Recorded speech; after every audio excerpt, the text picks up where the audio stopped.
Hey, everybody. Welcome to another Indy After Dark. I am here with Bran, 15th Bend, Rescue, Unspecified Podcast, Landon and Tiff, and Camo Carl. And we're just here to have a good night and hang out and see where the conversation takes us. We've got our campfire up. We're ready to just kind of chill and hang out. Hey, everyone. What's up, everybody? What's Howdy. up? Good to see Thanks everybody for- in chat. Yeah, thanks all for being here. Absolutely. Crazy Thank times. you, Mike. Keno thank- and Auntie Jack. Oh, yeah, always. Chris, good to see you. Read between the lines. Good to see you here. Yeah, I thank you to everybody who's like checked out my shorts. That sounds funny, but thank you because Oh, um checking out Indy shorts. hey Michael, because they're new. I haven't done shorts before, so it's kind of fun to get to see comments and share some little clips. I'm kind of just doing highlight shorts at this point, but I have some ideas for some things I might do that are new too. Hey JM. Thanks for being I think here. you're doing a good job. You're doing. That's awesome. I loved your first podcast one. That was awesome. Talk about a throwback. Yeah, right, Mr. B. Good to see you. Queen Bee's in the house as well. Those shorts are crazy, Indy. You know, you Alright. could do a short one day and you'll get maybe 100 views. You do the next short and you get 5,000 views in 4 hours. Yeah, it is kind of crazy, but it's fun to see. It's just something new, and it's kind of easy to do. When it has the remix button on YouTube, it's really easy to do it that way. But I haven't figured out yet how to do it without that. Because a lot of my videos, I think because there's copyright claims, maybe that's why. But there's no remix button, so I'll figure that out. William, always good to see you. Doug, Puppy Doug, thanks for being here. Moose Man, Chrissy. Yeah, KP, thanks for being here. Good to see you, sister. Chrissy. Clay, thanks for coming by. Hopefully, everybody's had a good day. Yeah. Yeah. Kim, I'm good to see having you. a way better day. That's right. That's good. Yeah. Carl, do you want to give a little update? We were praying for you last week. It was right, like a couple, I think just the day after I would you got in the news. I would first like to give thanks to everybody who gave prayers for me and helped me in other ways, especially some of the people that are here in the chat right now. Thank you very much. I am at my destination. I'm in a safe place. I got Wi-Fi. I got to trim some bushes back and stuff, and I'm going to back my truck right into a fenced-in area to where I have access to welders and cutting torches and just anything I could ever imagine, because I'm at a shop I used to work at, a upholstery shop, and I'm going to finish this truck, and I'm going to do as much of it on video as I can. Nice. That's Hell yeah. awesome. That is Yeah, awesome. it's a great idea. Right on. Yeah, I'm so glad that like things are working out and things are falling into place. And you'd said that you felt like maybe it was a like a God thing that these things were happening, and now here we are in a better spot. Love it when that happens. I honestly think it was supposed to happen, because I mean, not to mention it's like a boot in your butt to get you going, But this is everything seems like it's going to slide right into place, and I'm stoked. I'm actually excited about this. Yeah, Awesome. that is awesome. Ozark, good to see you. Red Pill, thanks for coming by. Queen Survivor, I saw you were here. Susie, good to see you. Thank you, Moose. I'm coming to Yeah, see you, Moose. That's awesome. I was going to do a video thanking everybody. I'm probably still going to do it, but this is good too. Mm-hmm. Sorry to hear about this, Kim. Prayers for all who are impacted. Oh, goodness. Yeah. Sorry to hear that. I missed it. Mm-hmm. Oh, man. Kim said we had a tragic death today in one of the factories of Toyota, Machko. I worked it for a while in the very position the person got killed at. Wow. Yeah. Anti, thank you for being here and for all that you do. Yes, thank you. Hey, Papa's Farm. What's up, buddy? That's right, Runner. That's right there. You know, it won't be too much longer, and we'll be able to like really have campfire. I mean, I guess it's kind of campfire season, but it's too hot. It depends on where you are, because some of these folks, it's very comfortable at night. Yeah, okay, that's fair. Down Hey, below, Magic. Hell, we It got a was burn ban 64 here. degrees this morning. Mm-hmm. What is it there, Carl? You guys got it. You guys are boiling down there. It was 64 degrees this morning. oh, lovely. Mm. Mhm.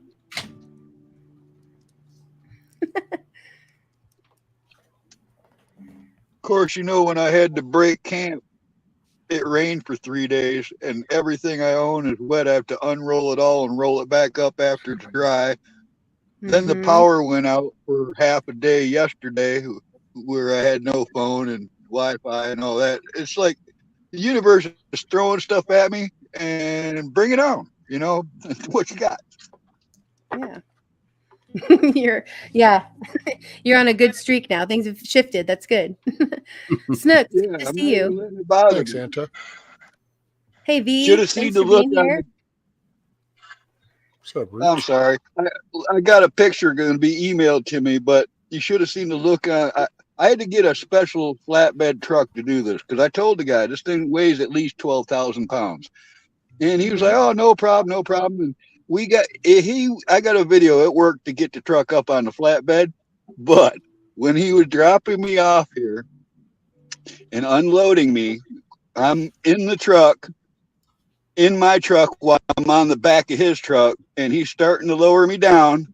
Suddenly, I hit the ground, and the front wheels of that big old truck he had was 4 feet off the ground.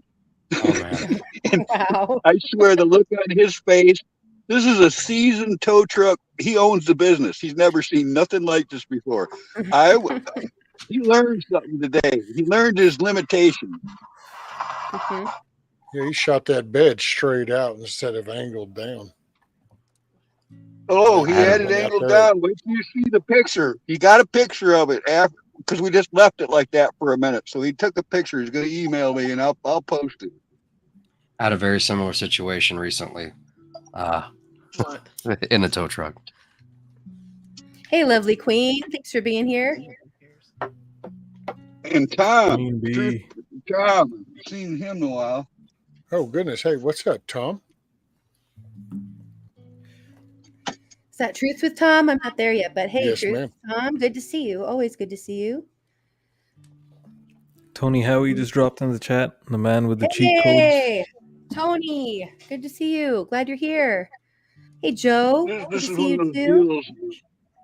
I'm going to have Ridge to go Runner. back, Indy, Yeah, Hey, D. and watch this just to read the chat.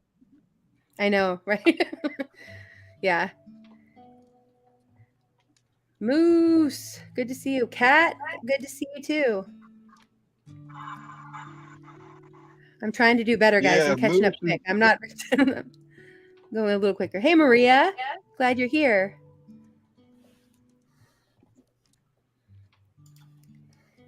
How many you Thank got you, Magic. watching, Indy? Right now it says 46. Right on. That's not bad. Yeah, thank you everybody for being here. Appreciate it. Hey, Ed. Night, All buddy. right. Michael, I'll put the link down in a little bit. If you're wanting to be able to come up, I would love to have you up to play. And if Maria wants to come up too, that'd be great. The cat, good to see you. Solavi, I haven't seen you in a long time. Good to see you here. Jorg. Hope, good to see you too. Thanks for being you're- here. You're trying to Hey. keep up with the chat, so you're still Roadie's scrolling Jam way Cave. up there, aren't you? What's up? I'm catching up a little better than normal. I don't know if that's saying that much, but yeah. I just don't like What's to up, miss. Firefly? Hey, Charlie. Thanks, Rescue. Good to see you. I Apple don't want dumpling. anybody to feel like they're not being seen here, you know? Astua, good to see you. William says last week it was Snooks' hairy chest, and this week it's Indy shorts. Sounds like a damn good show, William. Yep. Like Joe Morgan's little shorts. He always calls them "Eat My Shorts." Yeah, I love that. Yeah, Joe's great. Hope, are you not feeling well because you're sick? I missed it. If something's going on, I feel like you were hit by a truck. I'm guessing you're down with something. Okay, yeah, Maria, I'll put the link in the chat here. Just a second. Thanks, Mike. There's my shorts right there. I'll leave that up while I put this link in the chat. Oh, Indy, Papa's Farm said he emailed you today. Oh, yes. Yeah, I need to make my selections for I got a hoodie. I won a hoodie from Ghost, and he had offered me that shirt from my 1000 celebration. So I need to get my order in. Oh, I just haven't awesome. had a chance to decide. Oh, goodness. All Oh, right. dang. So Hope said that she goes, I fell down on the sidewalk yesterday. Oh, And no. where'd it go? Fell down yesterday. My hand and knee are pretty messed up. Oh, dang I'm goodness, Hope. sorry to hear that. We're praying for you to Prayers for have a strength and good wisdom. recovery. Yep. Jorge, good to see you. Thanks for being here. I put the link in the chat and it should be pinned. So if anybody else wants to come up and join us, I love you are how welcome. Indy is always catching up like 20 minutes, late in the chat, and we're giving her the latest, and we're giving her the latest updates that we're seeing on the live chat. Well, I feel guilty not saying hello to the people I know and love. It's like Dee's in there and Hoot's in there, and who else I see? Virginia Roots. I got to say hello to her. Aloha, Steve. Go ahead, shout people out. Don't. That's why I have to read through all of it because I don't want to miss anybody. Yep. I'm Smack here. it Good to alive. see you. Thanks for being here. Huckleberry. All right. I'm only like 8 minutes behind, guys. I'm doing better. That's impressive. Yeah, you're rocking I know, and right? That's right. And I did say hello to you, Amir. You just missed it earlier. Hey, Karen. Thanks for being here. Much love to you. Oh, here we go. Yeah, Kim says she's happy for you, Carl. Papa. Thank you. Hey, what's up, I'm Frank? happy for me too. Amen. I had a crappy week, man. I busted ass all week long, and it just feels good to shed all that stress and feel like I'm safe and landed. What's up, X? Have a good night, Kat. Thanks for coming by. I know for those on the East Coast, it always gets late, pretty quick here. Carl, you probably already saw this, but Ridge Runner says, God's blessings upon you, my friend. Keep your faith and you will never lose. Amen. Oh, I didn't see it, but he's right. Yep. Indy? Right. My faith is like I tell. I ain't even joking. I could lose it all. I could be living in a ditch in a cardboard box, and I will still keep my faith, and I will still be positive minded. Believe it or not, I will start building something from there. That's right. Yeah, 15th. Kim, I'm sorry to hear that. 15th. I know you said you can't stay here super long. It's late for you. Yeah, but before that, I just wanted to say Frank Terzo just dropped in the chat. For those who don't know, Frank's dad just passed away a few days ago. So please remember him in your thoughts and prayers. As we all know, Frank is we've known Frank for a couple of years now, and he is one of the most genuine people that I have met, other than being an amazing artist. So I can only imagine, how Mr. Terzo was and how he raised him. So we can see the results of that. So just wanted to say that, and thank you. If you haven't said anything to Frank yet, you please do. Feel free to say something. Yeah, and also Frank did a new song in memory of his dad, a tribute to his dad. It's absolutely beautiful. I cried, Frank. I literally cried, but it's really good. And please go check it out. I bet if you would grab that link and share it, that'd be awesome. CKM, thank you for being here. Good to see you. I never know cybertoxin. Good to see you. CT, I usually say. Yep. Yeah, a lot of storms brewing. I've been hearing a lot about storms. My dad is in Virginia, and he got a warning for straight line winds today. 80 mile per hour winds, and not just gusts, like what is that? Consistent, straight line winds for a period. Mm-hmm.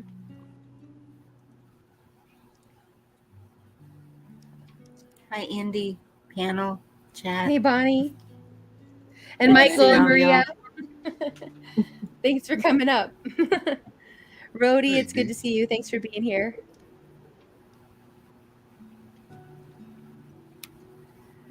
All right, I'm kind of skipping forward a little bit, guys. I'm trying to get there. Okay. 15th, do you want to go ahead and share? Here, let me stop sharing mine if you want to share yours. Sure. Okay. Even though I'm here for a little bit. It's not too Okay. late Okay. because All right. we had the long weekend here. So today I was Mm-hmm. off. So Yeah. I did wake up, a little bit later than usual. So don't worry, I'm not gonna just dip too quick. All right. Well, I just want to honor your time for especially those of you on the East Coast who, I know it's late. Thank you. So okay, so you want me to play crutches then? Yeah. So this is what he's been teasing here for weeks. And the crutches is out and it's amazing. It's absolutely amazing and it was well worth the wait. Well worth the tease. Yeah, so this song was so I did the music on this and the video, and then Sailor Your Love did the vocals and the lyrics. And when she heard the music, when I sent it to her, she said, this is gonna be dark. Are you okay with that? I was like, just do whatever you feel, fits this. And it's a very personal thing to her as well. And it's about, addictions and alcoholism, and how not only the addict is, their life goes down like a spiral, but also their loved ones. They suffer from it a lot. So that's what it's about. I'm very happy with the reception it's got so far, to be honest. Like it's only dropped like a few days ago. Pretty much been played on every live stream except a few. So I got like quite a few reactions on it as well. And a lot of people messaged me afterwards of how the song impacted them, and it really hit them hard. So like, I don't like to make people sad, but if somebody can resonate with my song, then it feels like Yeah. it's something. I did something. I did something worthwhile. Here it is. Let's go. Doug. Yeah, this is amazing. I'm excited for everybody to hear it. All right, let's go. Hey, I'm going to mute.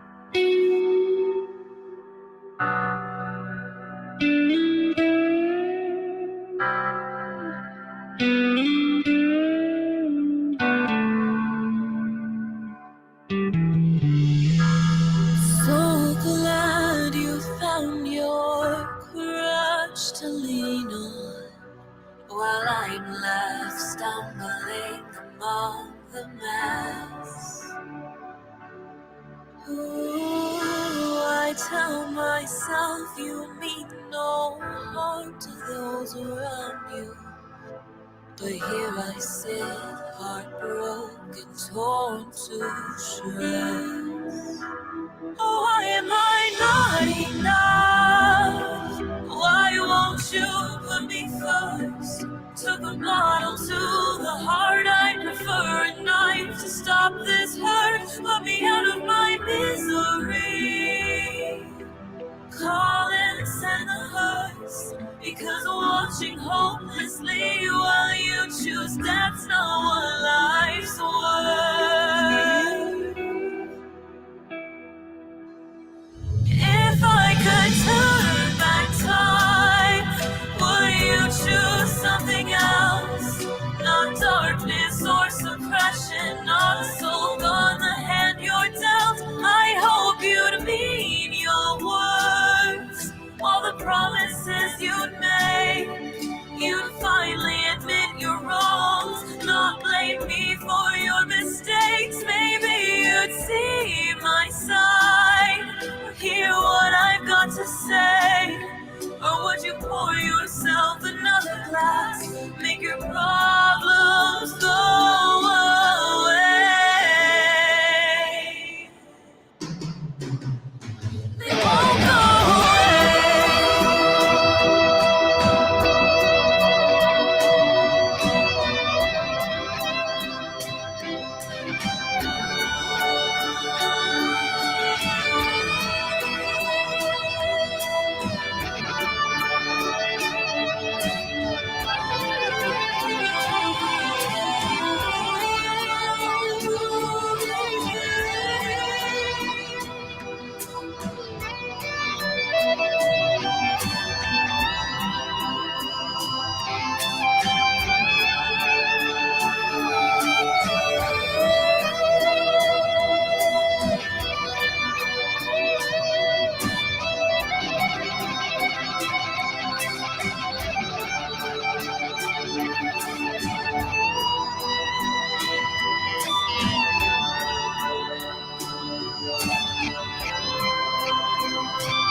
If I could turn back time, would you choose something else? Or darkness and suppression, soaking on the hand you're dealt? You'll never meet your words, all the promises you'll break. You'll never admit your wrongs. I'm to blame for your mistakes. You'll never see my side or hear what I've got to say. Just pour yourself another glass. You've pushed everyone away.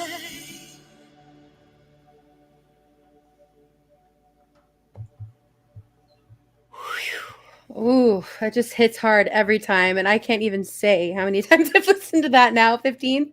I love it. Yeah, I can't tell you how much I relate to that. I grew up, my parents were addicts, and that hits heavy. Yeah. Thank you, everyone. Yeah, this one, Sailor's vocals. I swear, like I've heard this. I don't know how many times because I was telling someone I've heard it from its infancy when Sailor sent me her vocals and I had to mix it and everything. So I've heard it. I don't know how many times, but her voice just gives me goosebumps. Like this song is because I know her backstory as well, and where she was mentally, where she was when she was singing this. Oh my God, it just like shakes me every time. So. Yeah, Well, thank you for letting me share that, Indy. I really appreciate that. Yeah, absolutely. Thank you for sharing it. It was awesome. Yeah. It's a great. Well, I was thinking about how, I can't remember his name. Is it Jean-Claude that does the songs in French that you don't understand? You can't understand it, but like they're beautiful and you can feel it. Yeah. Like even not knowing her backstory, you know what I mean? I think that the message and the feeling in that song hits probably in different ways, but it seems to hit everybody. You know what I mean? Hard. For sure. So, Hey, Sophie. Hey, Sharon. yeah, it's really good. Yeah. Because we all have been affected by it in some way, right? Like not even if not our immediate family member, a friend or a friend of a friend, or someone in the extended family. Like we've all been affected by it somehow. So, right. Yeah. Yeah. Mutated Illustration. Thank you for being here. Stephanie Kerr, I saw that you were here. Thanks for being here. Yeah. Right. Exactly. Rich Runner. He says, beautiful. I'm crying tears of joy and pain of remembrance. Thank you. Thank you. Yeah. Well, thank you. That was fantastic, man. I'm going to jump down, Indy, but I appreciate you having me up here. Yeah. Carl, I love you so much. And I'm just so happy that things are working out the way they are. Yes, and I'll be continuing to hold you in my prayers and just, hoping that you stay on this trajectory going forward, It's awesome. I take all these prayers I can get. Yep. Amen. All right. Love you. Later, see Carl. you again. All right. Love y'all. Bye, Carl. Later, Rescue. Have a good one, Carl. Bye, everybody. Yeah. I'll be in chat. Okay. Great. Yeah. Decat, the singer is Sailor Your Love. And if it hasn't already been dropped, because I know I'm a little behind again, but if Anti or Mike would drop Sailor Your Love's link, that would be great too. Yeah. Oh, and Sophie, I saw pictures of the bread. Looked awesome. Oh, Sophie, yeah, I didn't. I did see that you were making it, but I didn't see the final. She put the result. pictures on her community page of it. It's like, oh man, Nice. look at it all nice and brown. It just makes you want to slice it up with some butter and a glass of milk. Right. Yeah, I know. Her bread always looks amazing. She makes incredible stuff. And Sophia, I love your shorts that you're doing. I kind of want to pick your brain sometime. I might need to get your email. I bet Rescue, I'm sure you have her contact stuff, but Well, I shoot, I kinda need to find Sophia and follow her. I mean, that's a girl Yeah. after my own heart. You do. She has a great channel. Oh man, she's the baker. She bakes all kinds of stuff. Another homesteader, Landon and Tiff. Amen. Yep. Going to channel Sophia B. Oh my gosh, I love it. Okay, I'm subscribing, and I will go and look at those delicious things later. Yep. Hell, this morning on my stream, she made bread and she made granola bars. Ooh. Oh, And you showed had her some really garden good and everything else today. too. Rescue. Huh? You had very good shows today. Thank you. Oh, thank you, man. Yeah, it's been an active day today, I gotta say. Yeah. Yeah, Rescue, you want to tell everybody who might not know what you did today? Man, well, I de-spurred my rooster. So BB, my rooster, well, me and him had a come to Jesus meeting, and he's been taken down a few notches now. So his little spurs have been removed, and he is chilled out. How did that go? Actually smoother than I thought it was going to. We kind of, I didn't realize that the mic kind of picked up some, so it kind of got a little rough there for a moment as I was underneath the coop. But yeah, me and him had this. We kind of had a conversation at that moment, and I think he really got the mental impression I was giving upon him. Like, hey, look, dude, I'm in a position right now that hurts a lot, and if you buck the system, I'm probably just going to crush your little ass, and that's that. And he seemed to go, okay, cool, I'm with it. I was gonna ask how you were feeling, but my legs are on fire. It was totally rough. But you did such a great job, I thought. I mean, it went, it wasn't like you had to, it didn't look like you were really struggling with him too much, like you got him and got down to business. It was great. It was that one little spot, just as he went over that axle part that I put on the back so I could roll it around. When he went on the other side of that and I had one hand on him, it was like, oh shit. I kind of got twisted and in a bind, and that's when I just kind of had this talk. And it was like, look, dude, don't give me no smack. This ain't the time. And so I was able to kind of get him with the second hand, and that put so much tension on my spine. I was just like, oh my God, this is like on fire. I was lit up. Yep. But then he chilled out and he just laid there. That's the missus was still leaving going, wow, I can't believe he's just like chilling. And it's just like, yeah, he can. I did it one-handed. So it was rather football style. I tucked him in like a football with his ass pointing out, and I had his feet in my fingers, in between my index and middle finger, and then my pinky and ring finger. And I just held his feet that way.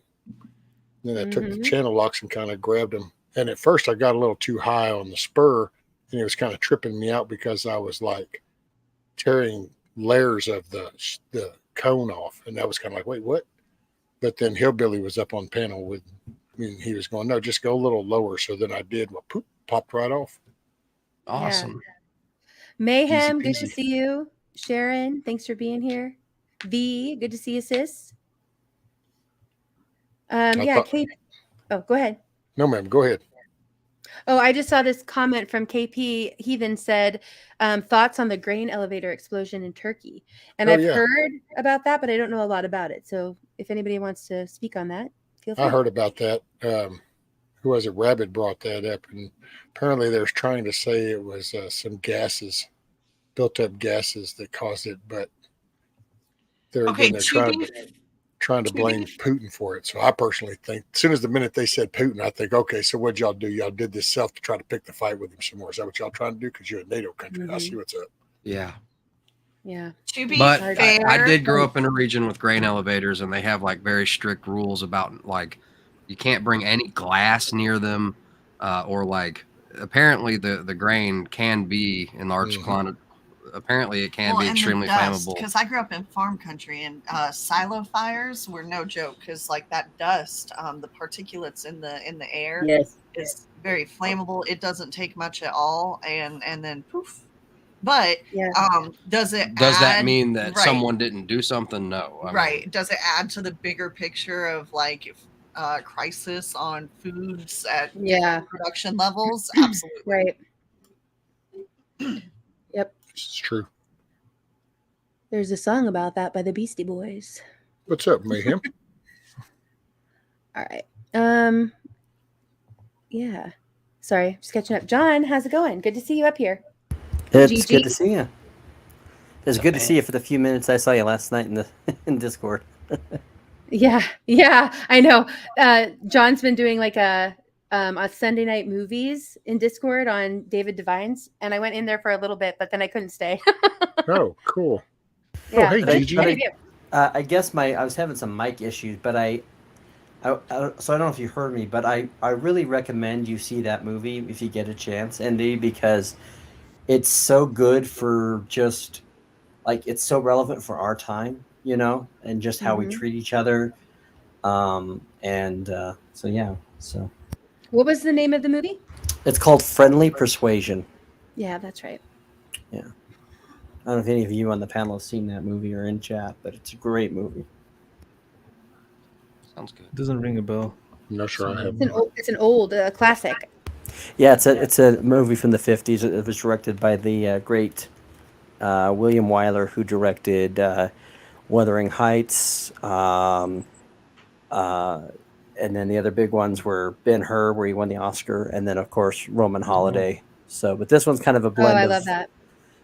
This is like kind of a blend of humor, and then it has the very serious drama. But it's so funny because it kind of deals with people who have religious convictions and how they deal with that when that conviction is, when it's easy to abandon that conviction. So it's a phenomenal movie. We love older Hey, flicks. David. Speaking of David, there he is. I love Roman Holiday. That's one I like. I haven't, it's funny because there's so many movies that I haven't gone back and watched since I've been more aware of like how the world works. And Right. I want to like go back and rewatch them because I'm sure there's, I see symbolism everywhere, but I do. So I kind of want to go back and check them out again. It's going to be Hey, hardcore what's now. up, David? Country Good Boy, to good see to see you. I think Country Boy, if you go by a different name, I think I might know who you are. But if not, or even if you are, who I think you are, either way, welcome. Glad you're here. Maybe. Is that Apple Dumpling asked if that's with Gary Cooper?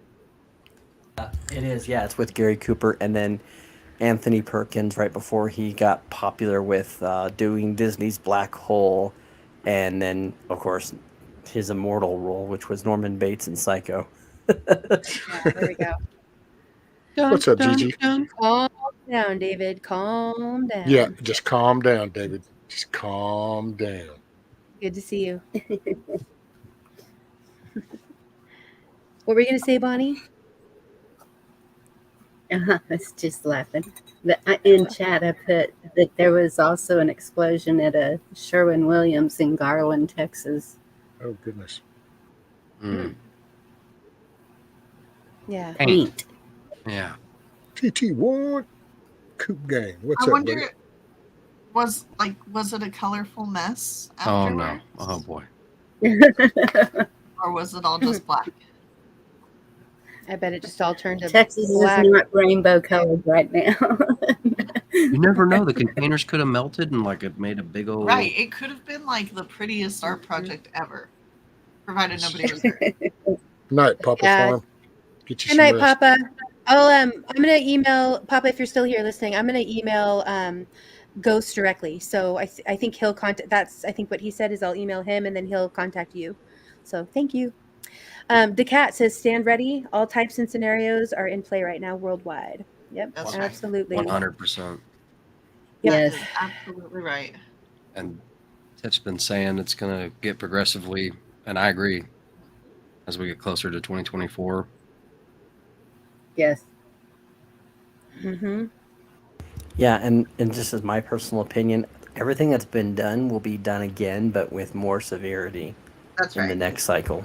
That's right. 100%. Because I think so. The first lockdowns were kind of feelers and stuff. I think the next round will be Or let's martial say law. the first riots were kind of a, first round. Right.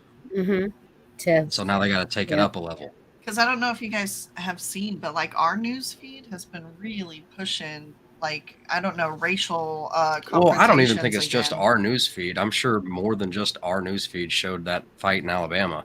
Yeah. Like that went, I thought, low key kind of viral. Yeah. Have y'all seen those vans or trucks that have, it looks like a direct TV disc on it? Really, it's a bed. Oh wait, what we think? Have y'all seen any of those trucks or vans that have it?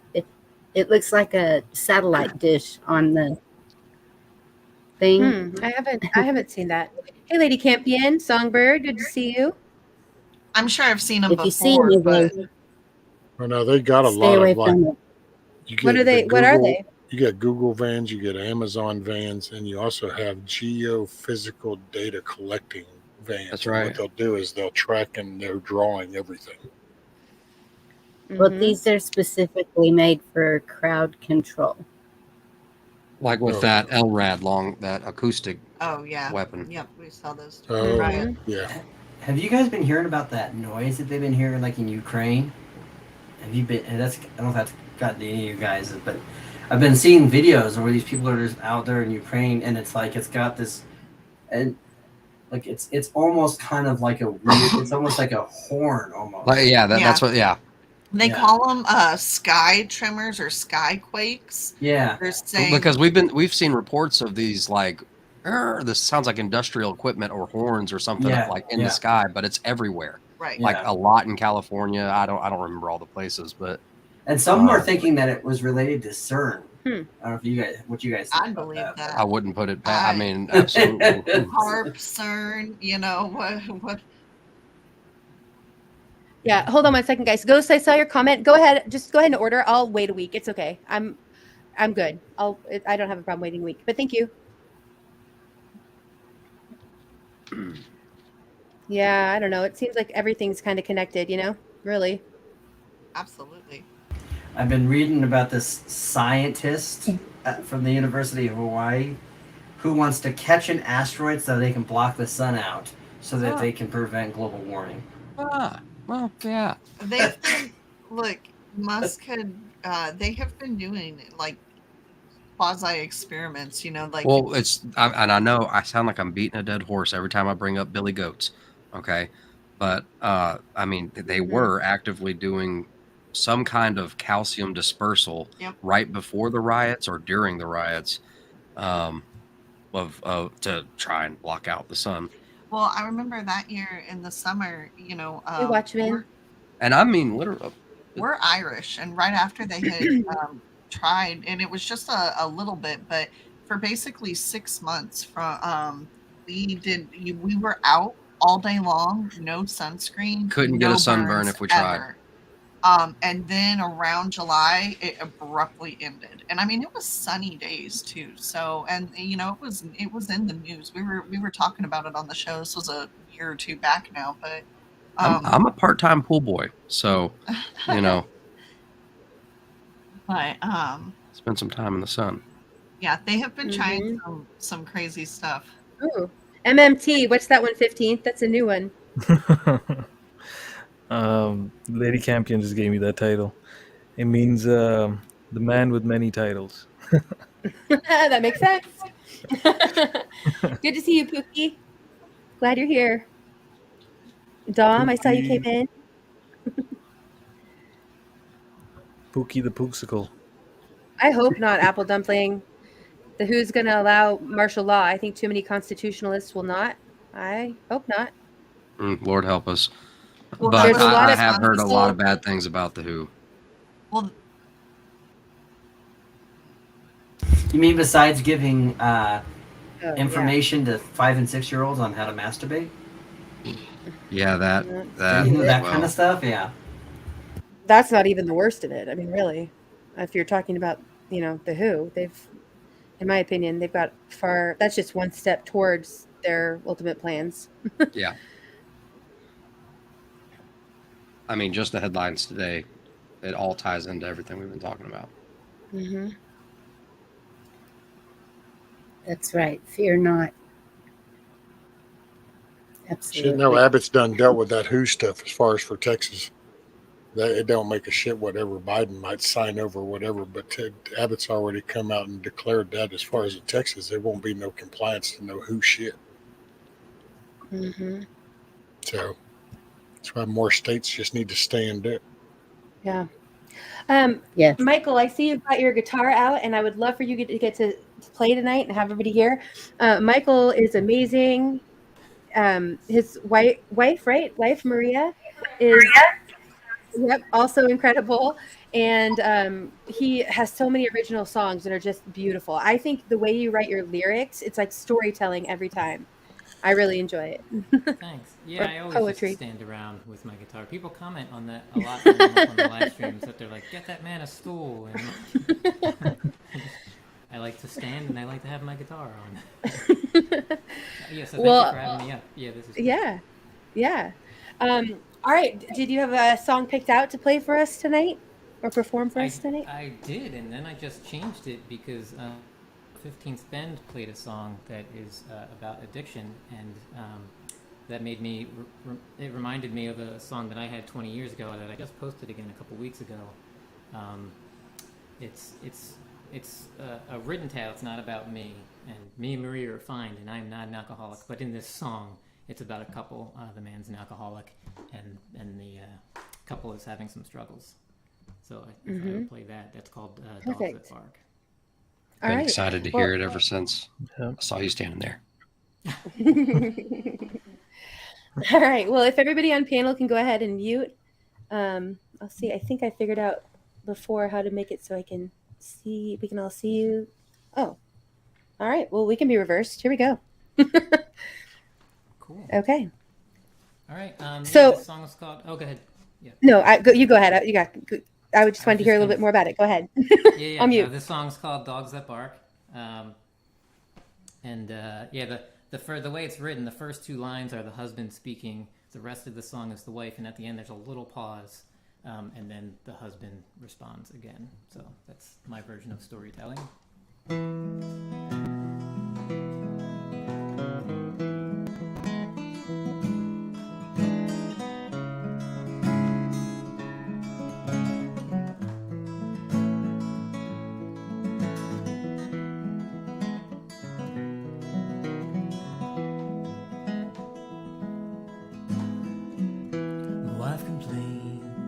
Every day that I'm always late and I waste my pay, she says, I know where you go, I know where you've been. I just don't know why you think that you need it. You come home drunk every day with a new excuse why you ain't got pay, but I know where it goes and what it goes for. I just don't understand, but maybe it's me. What do you need that I don't give? Thought I was giving all I could. Well, please let me know, 'cause I don't wanna look like no fool. I won't beg, but please explain it to me. Well, I've got more on my mind than I wanted. I don't know how else to quiet all the dogs that bark in my head.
So Ooh, beautiful, Michael.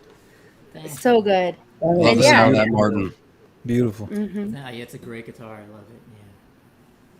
Yeah. Yeah. And it did fit right in with crutches. It's great. Yeah, that's kind of what I try to do is listen to what's going on in a live stream and just kind of pick songs that sort of feed off what other people are doing. Yeah. Yeah, that's beautiful, man. Excellent. Thank you. Yeah, thank you for having me up here and letting me play. Of course. Did you want to play another before you go, or did you want to stay and hang out for a bit? Like, what are you guys up stay to? and hang out. I can play another. I can hang out for a bit and play another later. Whatever you guys want. Yeah, if you want to stay and play, that'd be great. Actually, yeah, if you want to go ahead and do one right now, that'd be great too. Whichever way, whichever way you want to do it. We're pretty relaxed here. I did want to say really quickly hi to a few people. Mr. Smith, I saw that you came in. Thanks for being here and saying hi. I saw this comment from 15th Bend and I had to highlight it. He said he's sorry he couldn't find the hurdy-gurdy icon. I thought that was pretty funny. Hey, Buff. Good to see you. Yeah, Stephanie, I'd heard about this. The California Teachers Union is suing conservative school for not teaching CRT. That will be interesting to see. Hopefully, hopefully it'll set precedent in the favor of, I don't know, freedom. But okay. All right. Just wanted to say hi to a few people that came in.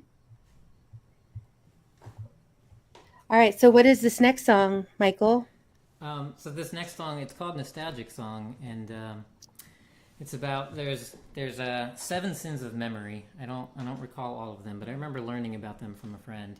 And one of the battles that I have with my own memories, I grew up in Camden, New Jersey, which is kind of a rough town. So I have sort of conflicting memories about having a playful, enjoyable childhood, but also kind of a scary one at times.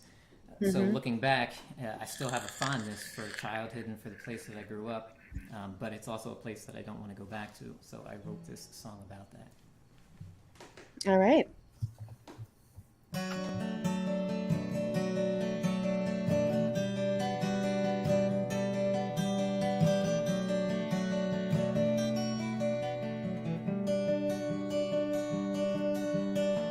I saw pictures long ago, all the streets were paved, all the streetlights worked.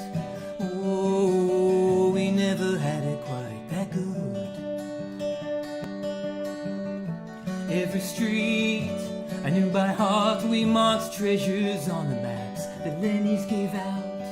Oh, I inside to tuck a hole. Rode our bikes in the rain, made adventures out of everything. Oh, I guess it wasn't all that bad. It's been years, thought I had nothing to say. Funny nostalgia works its way on everything, it shines a bit of grace. I miss that place.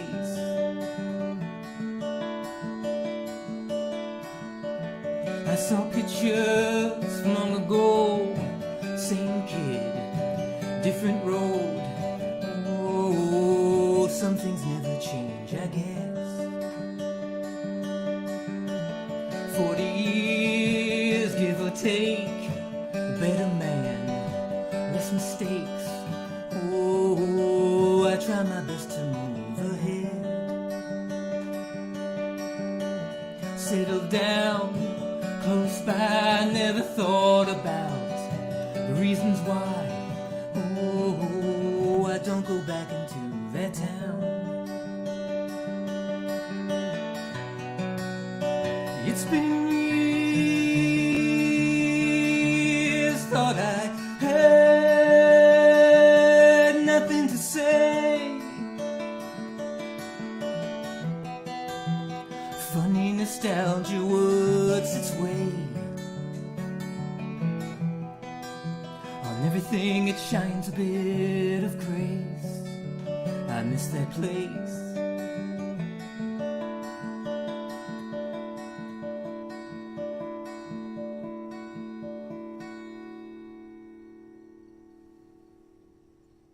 Oh, very nice. I love that one. Nostalgic song. Yeah. That's awesome. That might be my favorite, actually, of yours that I've heard. I love that. Yeah. Awesome. Thanks. I appreciate that, Indy. Yeah, I could definitely relate to a lot of the lyrics and memories of childhood, riding bikes in the rain, and that was beautiful. Yeah. You know, it's funny you say that, Indy, because I'm sorry. Go ahead, Michael. I didn't mean to interrupt you. Oh no, I was done. I'm good. Go ahead. Indy, it's just funny that you say that, riding bikes in the rain, because I guess I'm a visual person. When the 15th was telling his story, I was picturing the cowboy in the bar, and while Michael's playing his songs, like it gives.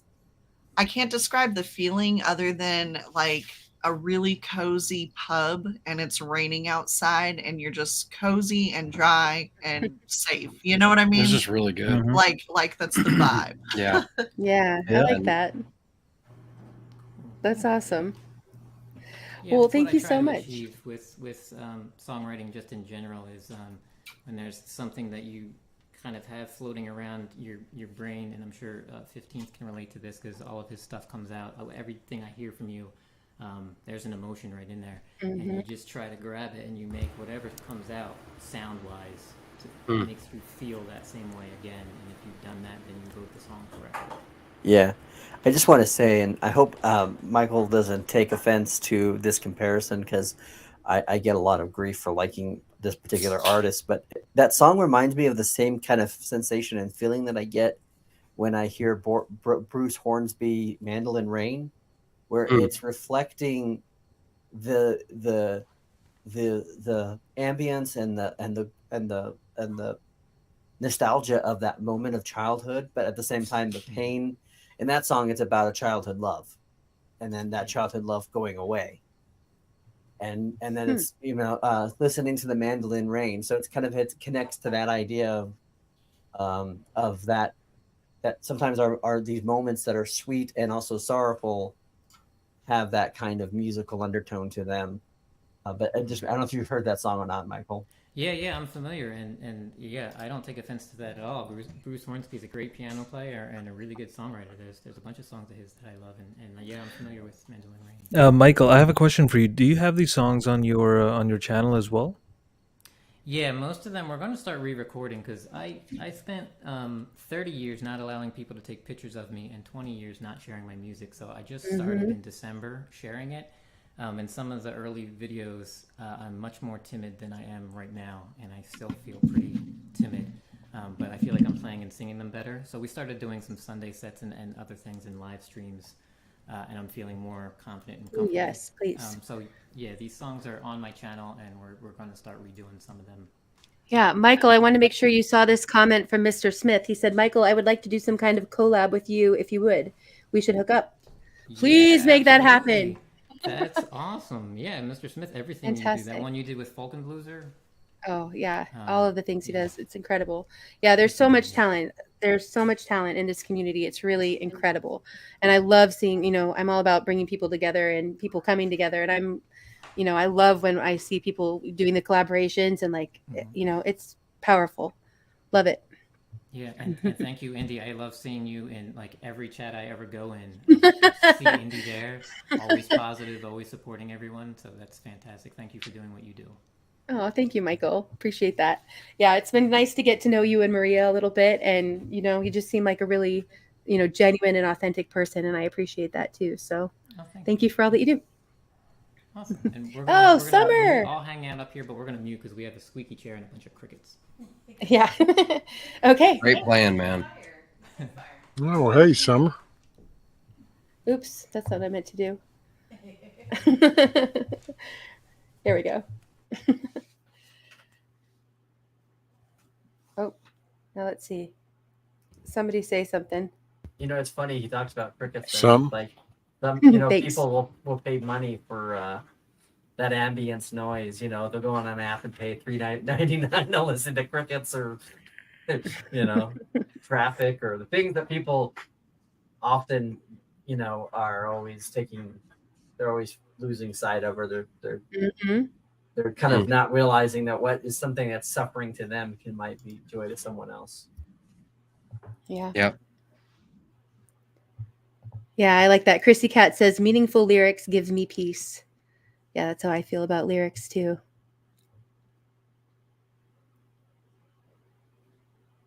Yeah, that was really good playing, man. Mm-hmm. Very talented.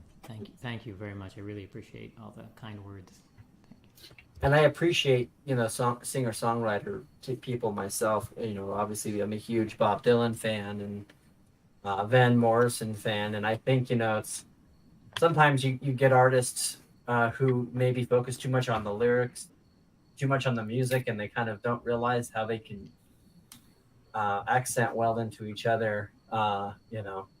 I always tell people, like, to me, if you want a master class of how to be that blend of those both, to me is Van Morrison, especially if you've ever heard of Astral Weeks. That song is like, I mean, with the lyrics and with the guitar playing, it's just matches so amazingly. I grew up on Van Morrison. Really quickly, if you would drop Summer, or Mike, if you would drop Summer's link, that'd be great. Summer is another incredible person. Summer, thank you so much for being here.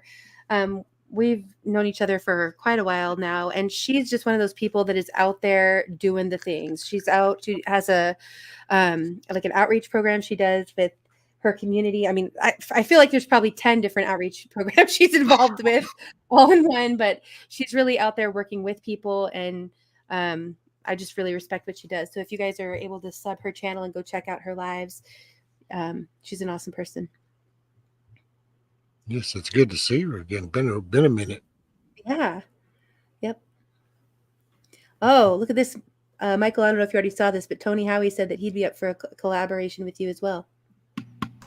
Yeah, that'd be cool too. I love Tony Howie. Mm-hmm. Tony's amazing. Yeah, Tony's amazing. His guitar tone is really sweet, and as soon as he plays anything, I'm like, oh, that's nice. Yeah, that's what we call him. Yeah, the man with the cheat codes. He's right. unlocked. He's unlocked everything. Yeah. What is it, like up, up, down, down? Yeah. Up, up, down. That's right. L1, Right. L2, L3. Yeah, he's got those codes. Good night, Chrissy. I love you, sister. Tony, Thanks for being here. Tony, Yeah, Howie night, dropped Chrissy. a couple of he dropped a couple of videos this last, I think, on the weekend. And damn, they were amazing. Like 16th and I were listening here together, and like both of us were just like sitting there moving our heads. You're right. Amazing. That's cute. Yeah. Thanks, 16 or Decat. I'm glad you're here too. Oh yeah, Summer. Yep, it's me. Yep.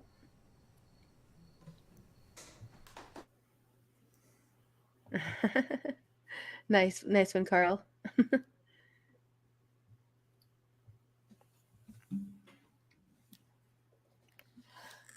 All right. Well, what else is going on with everybody or the world? Let's see if anybody has ideas or for topics that you want us to be talking about. Go ahead and drop them in the chat. Or questions for anybody. Did you hear about that football player out of Liberty, that 19-year-old kid that died? No, I didn't. And there's kind of some hush-hush about what exactly has been going on there, but all these young men dying, I don't think it's an accident. That's just my belief. Young people, but athletes, especially athletes, yeah. Play That Song was incredible. But his name was Taj Boyd. He was a freshman, 19, and he just mysteriously died. So, yeah. I mean, one of those mysterious deaths, What's weird, I'll just be honest, when you said that, I was like waiting for the rest of the story because that's so common now. Like we're just seeing that everywhere. You know what I mean? And that's horrible because that just goes to show I'm already being desensitized to it. But it really, it's happening all over the place. Which, Did you guys hear about, I seen a thing earlier today where Temu, I guess people that have been ordering from Temu, their credit card information was given to black market sites. and basically, like just a bunch of fraudulent charges and stuff. Yeah. Yeah, I agree, I had a Tony. friend that was trying to get me on TV, and I'm like, dude, I don't trust it. It's like, why not? And I said, because they're down with the CCP. I'm the only one to say Right. Yep. Yes, indeed. Yeah, well, I mean, don't get me wrong. I've seen the advertisements and I wanted to, but then I was just like, it's from China. Just forget it. Yeah, well said, D. And I had like a fake, one of those accounts I have that's like a burner account for a lot of spam. And I swear that I accepted a link so he could get like a promotion or whatever, or get a free thing. But I swear, they literally email me every 5 minutes. I'm just, it's like, so yeah, just avoid that like the plague. Well, 15th, I saw you said in the private chat you're going to have to go. I just want to say thank you so much for being here. I know you always are really good about coming up, and I know it's always late for you, and I know you've got a really, busy life. So thank you for taking time to be here. I appreciate it. Of course. Thank you for having me. Thank you, everyone in the chat, on the panel. Later, 15th. Hope you guys have a great night, great stream, and see you. I might go live tomorrow, actually, to make up for last week, Indy. Just letting you know. Cool. Yeah, great. So this week you're gonna get 2 streams. Yep, there's the tease, and then also I was going to say there's the tease, but really the big tease is the album. So I know you're working on that, but any ideas for about is that coming in like the next couple of days? Do you think, or is that coming in like a week, a month? Where give an update to everybody. So I was going to talk about this tomorrow, but I'll give you like a brief. So I think it's going to be like the album is ready. I already got a copy as well. Finally, Pookie's the one who got a copy of my album before me, so I finally got it. But it's just because it's a new PayPal account that I made, so they want to verify that all the sales are legit and everything. So I got to show them proof that yes, the product was shipped and everything. So somebody else ordered it yesterday, 2 days ago, as a test run to see how it goes. And now I'm waiting for that company to print the CD and actually ship it in time so that PayPal can see that. And it's just a lot of moving parts, but I mean, everything is ready. So it's probably a few days. All right. Yeah. I'm getting Excited to excited hear for it. it. I can't wait. Thank you. Tomorrow I'm going to announce something else though. So let's see. I'll probably go around like 9 p.m. Eastern. So if you're able to join, I think you'd want to be there. Yeah. Awesome. All right. All right. There it is. There's the tease. We'll leave it with that. Yep. See you guys tomorrow. All right. All right. Cool. Thanks, Have a good night. Hang out with you, man. Same here, guys. Take care. Bye. Good night, 50. Yeah. Maria says no Temu here for show. For show. Yep, I agree. I think it's kind of like Wish, right? I mean, that had a lot of problems too. That's what it reminded me of. Jerry Lee, good to see you. Thanks for being here. I saw you came in. It got brought up the other day on the stream, and I just kind of pointed out, it's kind of like, I don't know. I looked at this and I went, now, wait a minute. We're talking about China. So this is like controlled by the CCP. And yet all of a sudden up here comes this new competition thing that's going to, like undercut all these other China sites. And somehow that's okay. There's got to be a catch to this. There's definitely a back end. They're not going to allow that unless there's payoff for them. That's right. Yeah. That's just too controlled. Right, Frank. I know. I can't wait either. It's going to be great.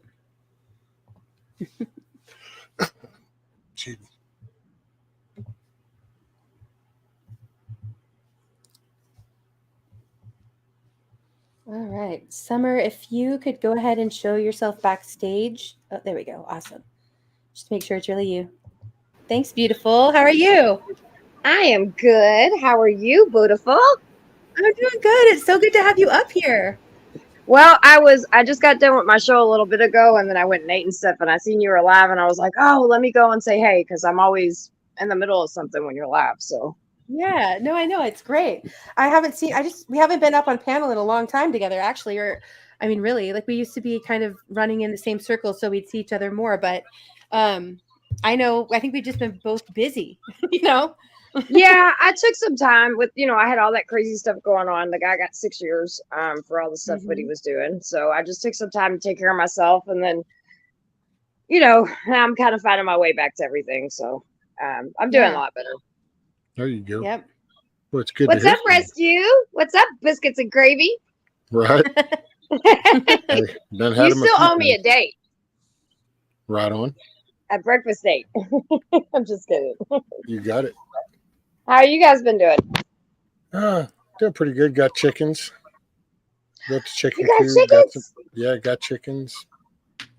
Been kind I did peep in when you were doing the I was in the middle of something, but I seen you doing the chicken coop or whatever. I thought that was kind of cool.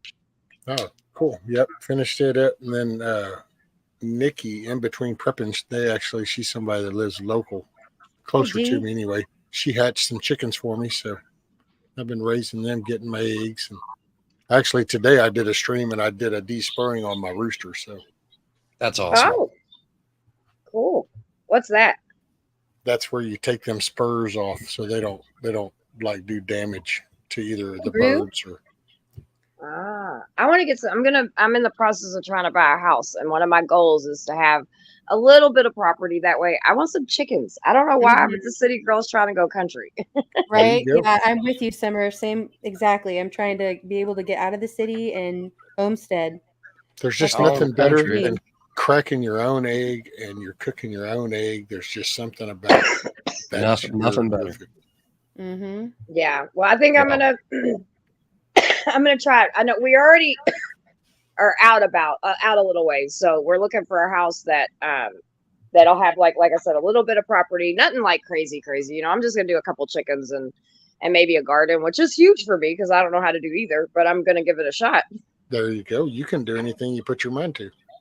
Heck yeah. And then with all you guys around, I mean, there ain't nothing I can't learn. So this is true. That's right.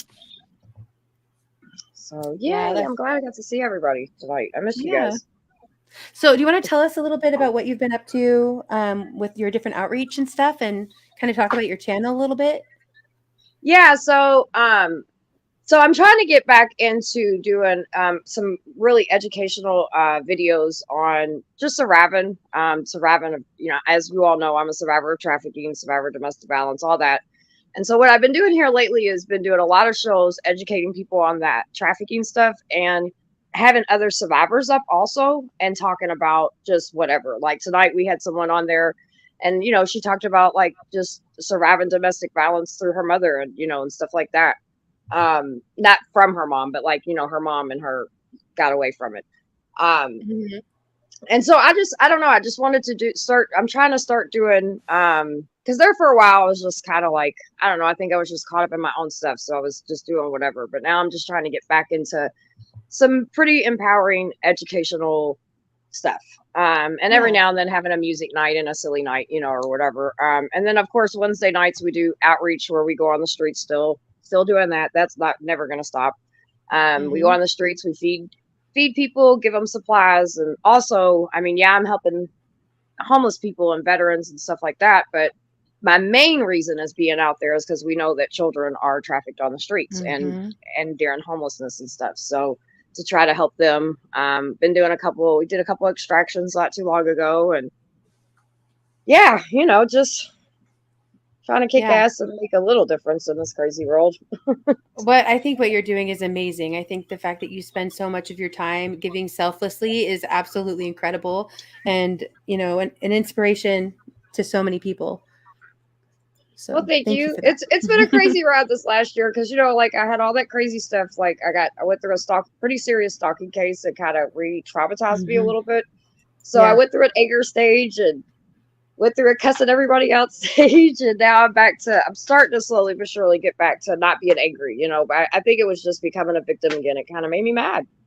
Yeah. But I think you'll agree. Like I've experienced this when life is like that for whatever the reasons are, whether, you've lost a job or you've gone through abuse or you've broken up with someone or whatever the cases are, when you're in that funk, like when you go out and serve and you put others first, isn't it like the most empowering and like uplifting thing?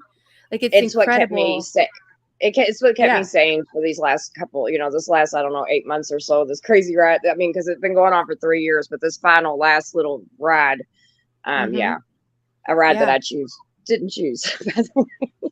Right. But yeah, it was. It's what kept me grounded. It was, I think, through all of it, that's probably the one thing that kept me sober.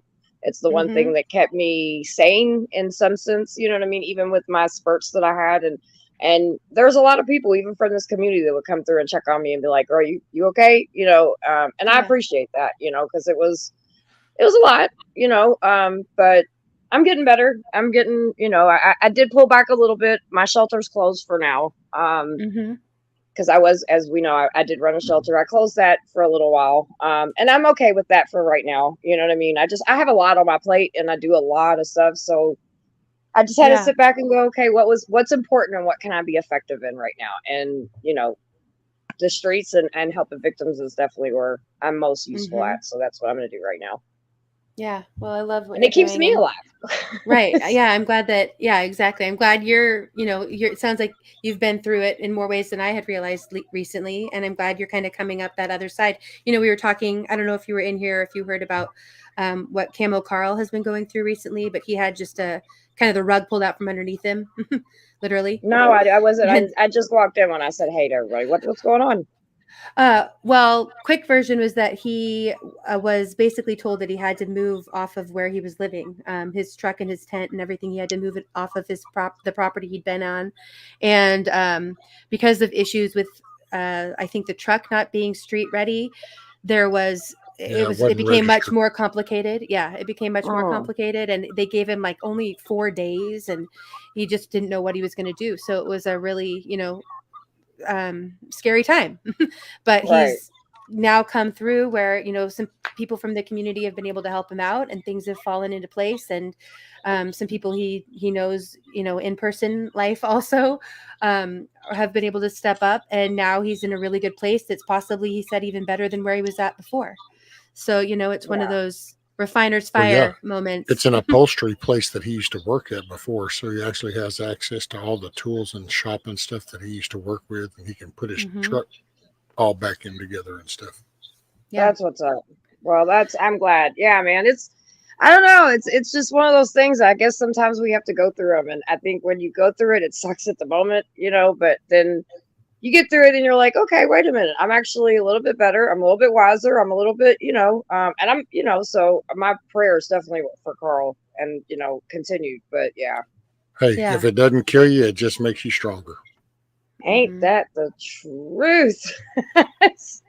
Yeah, it's been crazy, but I'm, like I said, I'm not, I mean, I don't know. I guess I'm not thankful it all happened, but I'm thankful that I'm stronger because of it, I guess.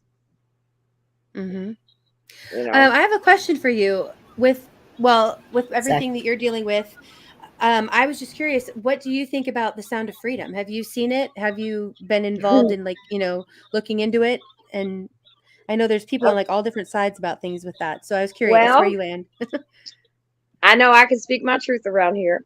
I'll start with Absolutely. that. Absolutely. I am not a fan of Sound of Freedom, and I'll tell you why. And I have receipts. If you go on my community page, there's tons of reasons. Plus, me and 2 other survivors did a big special on the movie.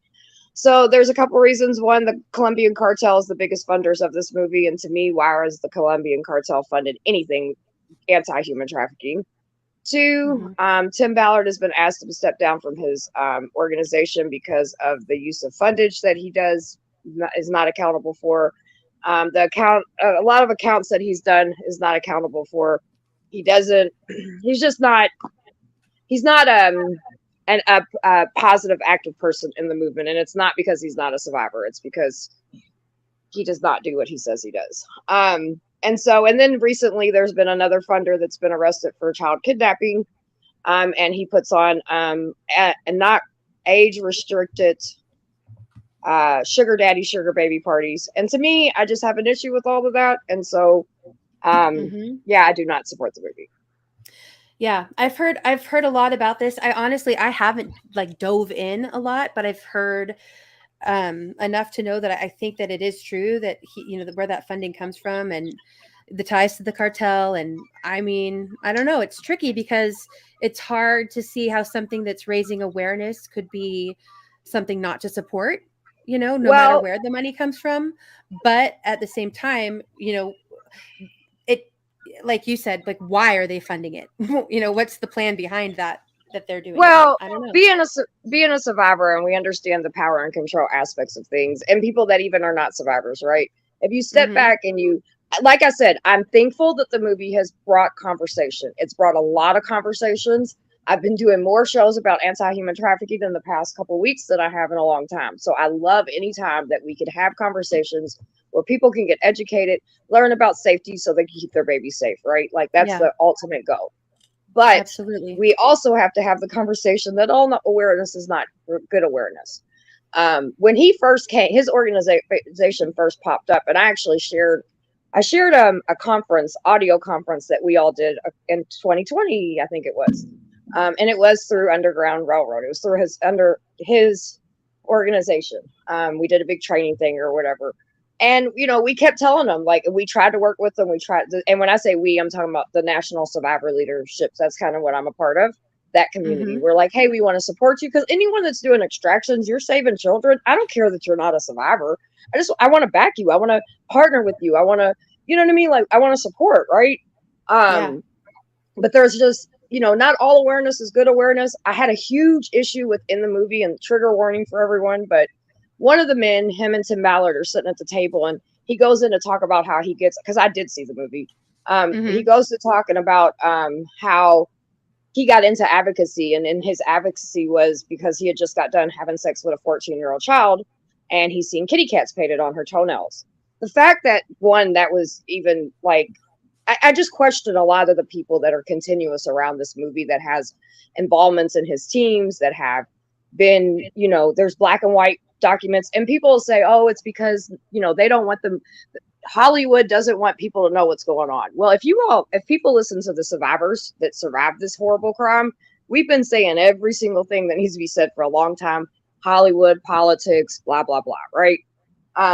Plus they say that they didn't want to show the movie because it would bring, expose people. There's tons of trafficking movies out there. I didn't have an issue with the movie that the one guys did that are Christian singers. What was that movie? It came out. The guys that were singing, it was at the Penny. Everybody was doing the Penny. Priceless, I think that's what it was called, or something along those lines. That was a good movie. It was done tastefully. It got the message out. You know what I mean? Like they're and it was realistic. I actually haven't seen that. There was another one though that made me. I'm trying to remember the name, and I'm wondering are you sure it's Priceless? Because there's a song by another name. I'm trying to remember it too. I could be off on the names. My name is my. But anyway, sorry. Continue. There's other movies out there that are faith based. You know what I mean? Because some people are like, oh, if it's faith based, it's whatever. I don't believe it's propaganda just because it's faith based. I think there should be all types of different community type of movies when it comes to this, because different communities need to see these things. I just will not stand behind someone that's, one, you've been asked to step down from your own organization. You're not accountable for your funds. The numbers of victims that you have, no one can verify at not even close. So this is not a crime that you have to lie about the help that is out there, because like people are getting help. People are, you know what I mean? And again, if you're going to hire the Colombian not hire, but they're your biggest funder. And Tim Ballard states this doesn't come from somebody else. This came out of his mouth. Why? Why would the Colombian, what is it about this one man that they're going to fund and be the biggest funders for this movie? What are they hiding? What is he turning his head away from? What is really going on? Because I got some questions. Yeah. I think cartels don't pay off anti-trafficking organizations. They just don't, unless that anti-organization is not looking at what they're doing. Just saying. So sorry. I didn't mean to be on my soapbox. No, I'm glad. No, you're a great person to talk to about these things, and I respect your opinion. And that's what we're here to do. Like I hope people already know this about me, but I'm highlighting comments that are all over the board because I'm not trying to push. I don't even know what I think about it as far as that movie goes. I just know raising awareness is a positive thing, and I hope that even if this was done for some nefarious reason, I hope that good is coming out of it. Oh, I think there's been a lot of great conversations. I think that, I do think that I think the only issue I have with everything sometimes is like I've been called a pedo supporter because I don't support this movie. I've been called a Yeah. trafficker because I don't support this movie. I survived this horrible fucking crime. What are you talking about? You know what I mean? So like, just because we may not see eye to eye, and some people are like, well, this is just, whatever, and survivors and other people are going, look, dude, something's not right about this, and it just, and every single time you turn around, like I said, the guy that was just arrested, and people will say, oh, well, he's only out on a cheap bond. He's out on a $5 million bond. What are you talking about? He runs Actually, I sugar, think it showed a 15,000, but I will or say this, just 15,000. I'm because sorry. I'll say this, that's crowdfunding. And I just want to throw this out there, but Go need ahead. to keep in mind that crowdfunding is just a web source. So you can go and you can click on donate and it goes in. And if you're reaching 500,000 and you throw 100,000 in, you can do it under any name, anonymous, and it just goes into the pool. So then if later on, I just find that, here's what I find ironic. Okay. The movie comes out and all this attention now comes about, all this negative. And it's like, well, wait a minute, where was all the negative 5 years ago when Disney owned it? We've been talking about this movie for a Versus, while, actually, but the in a negative negativity behind the light. Ablist. Tim Ballard Mhm. was the Ablist was about Tim Ballard too. Thank There's you, two Dan. other movies out about his whole operation. And every single thing that he touches, as far as the survivor community, we scream to the mountaintops that this is not okay. Yeah. So I So guess I look it's the at it, fact if it'll that save a people, kid, it's the then that's a fact good that thing. non-survivors don't listen to survivors. That's all that proves time and time again. Even if you don't believe us, they're not even listening, much less to make a decision whether you believe us or not. And that's the history of victims, right? Well, I don't know. Just I guess saying. it's the category thing. So I guess there's no answer because I'm automatically thrown into And a the category. Colombian cartel wasn't in a pool of donations. They were their No, biggest he was actually funder. confronted with, what if it was your daughter that you wanted me to go get? And the dude thought about that and said, you're right. Seriously, I want you to rescue. do what you got to do. And like I Rescue. can say, all I can say is if that whatever comes of that movie saves one kid, then I don't give a shit. That was a life that Okay, was saved. And it was you worth don't give a shit, right? I get that because you don't understand the damage of Of what? you don't Of understand 100,000 more people the now damage becoming of more aware of all the advocacy work. trafficking that And takes if place? they're producing Oh, no. movies Seems and the helpful. cartel's paying, you're going to tell me and the guy that was just charged with kidnapping, since So does people it want to more make helpful to excuses for him. scream Hold how on. negative he What's is, his or what's does it his more reasons for beneficial hold throwing on, to at hold least sugar on. bring baby and awareness? sugar daddy parties? Not age restricted. Well, Can that you was answer that crowdfunding. question? It was crowdfunding, so he could have just No. donated. There's Answer no that wasn't my question. Answer my question about the man that just got busted that is in attached to this Missouri. movie that throws sugar Sugar baby daddy and sugar parties. Yep, daddy he's a perv. underage parties. Who's this guy? I guess, I'm but I don't sorry, understand. as So he someone that's can trying click to on be donate and neutral he and can still objective, donate. it's hard No, to no, follow. I'm not. Okay, hold I'm on, you guys. Hey, asking hang on one second, you guys. I want to hear what everybody has to say. I'm totally fine with us agreeing to disagree or not agreeing to disagree, but let's just make sure we're respectful and being sure that we can hear each other. So, Summer, do you want to go ahead and finish what you were saying, and then Rescue, you can respond? I just think, we'll make excuses in the name of advocacy. And if we really care about children, and yes, this movie has brought a lot of awareness. This movie's brought a lot of conversation, but are we not going to look in the backstories of things? Are we just going to say, well, as long as it's saving a couple kids, it's cool. But hey, you know what? If the cartel's paying them to turn their damn heads, how many kids are not being saved? Yeah. The importance of advocacy. That's all I'm saying. We don't make excuses for bad advocacy. Bad advocacy can get people killed. But see, just to say that cartel did that, so it's bad. So Tim is Ballard everybody said supposed that. to see? You're going to cut me off, so I can't finish. I'm sorry, I'll be quiet. Tim Ballard said that though. Right. And I totally understand it. I can tell you right now, I can not like a dude down the street, but if I thought that dude could hook me up with a few $1,000 that I could go over here and I could get my granddaughter out, I'll go talk to that fool. Might not have talked to that guy for 30 years, might have hated his guts. But if I think at this particular moment he has something to offer me to accomplish something, I would go talk to him. So I don't see an issue with that personally. Also, I think that any movie that comes out and shines a light on just how dark and perverted and deep this goes, and it makes people go, oh, wow, then there you go. It's scored a positive. And so why chime so negative? I'm not saying that there's not negative, but if there is, then why not calmly just build the case to show that, by the way, here's real facts behind Tim Ballard, instead of just screaming at people and accusing people of not caring, of not being compassionate, of not being empathetic, just because we go, that movie rocks. It brought awareness. And all of a sudden it's a bad thing. Well, why doesn't people look at that behavior? Why do people feel the need to attack people when all they want to do is promote something and say, wow, this is cool, it's bringing awareness? That's all I'm saying. So first of all, who's attacking? It's the category you put in. I think I'm not attacking anybody.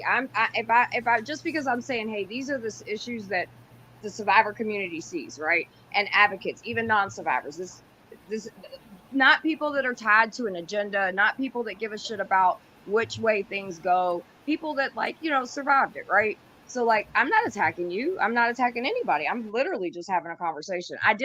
We did a show about this. I knew that people wouldn't like what I had to say, but I'm a survivor and I'm still standing on what I have to say. I'm not attacking you. I'm not yelling at you. I'm not calling you less sympathetic. I'm just asking. I asked you a question. That was it. Well, I mean, I think these are just the topic, whatever. This is real life. People get heated about things. That's okay. We calm down and we're talking through it. That's fine.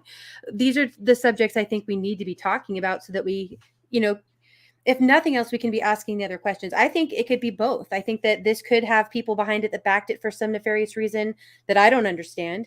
And it could be bringing awareness that's a positive thing. I mean, I'm a believer, so I think God can be using things for a positive purpose, even if they weren't intended for that. Right. So, not like you both can be right, but it kind of in a way can, because I think it could be both.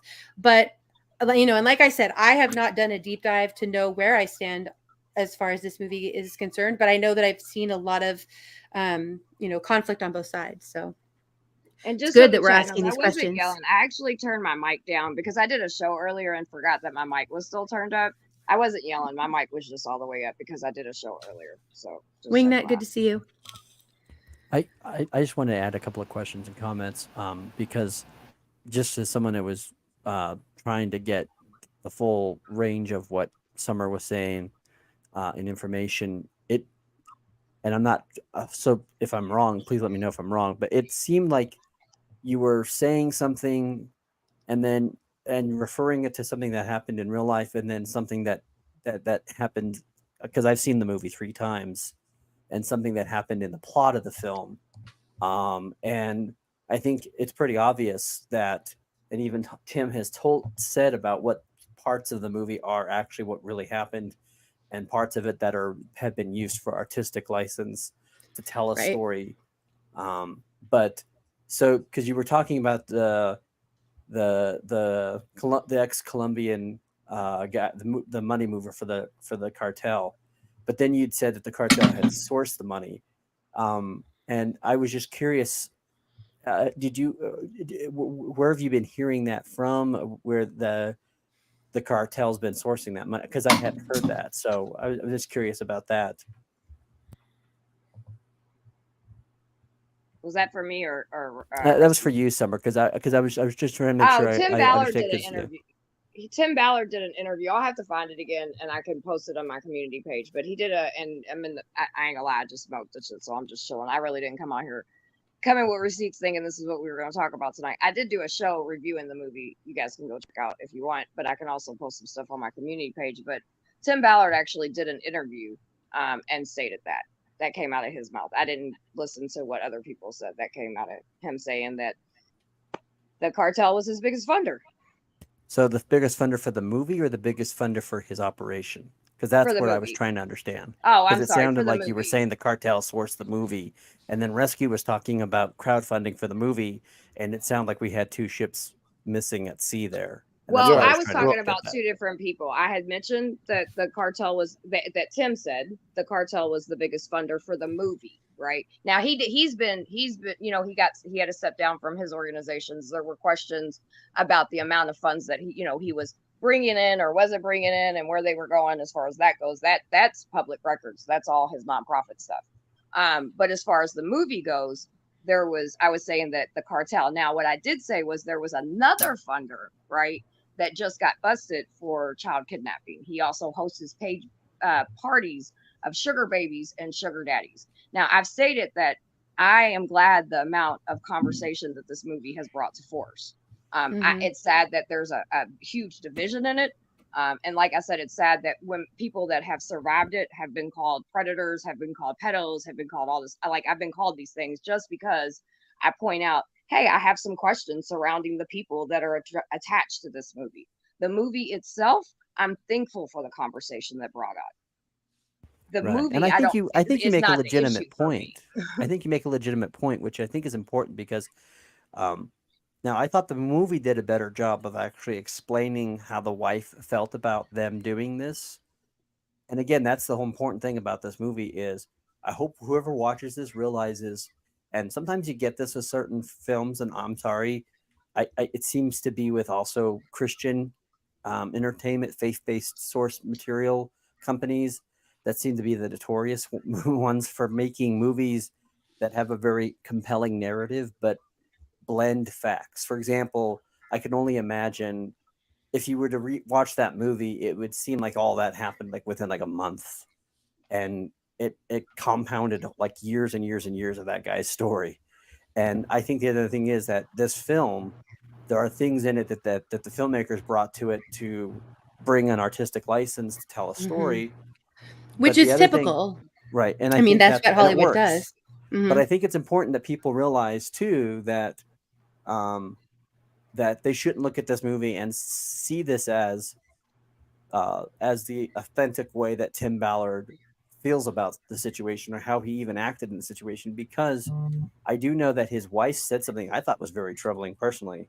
And he has said this in an interview where he said his wife told them that their salvation depended on them saving these kids. And that's very, from a Christian perspective, to me, that's a very odd thing to say.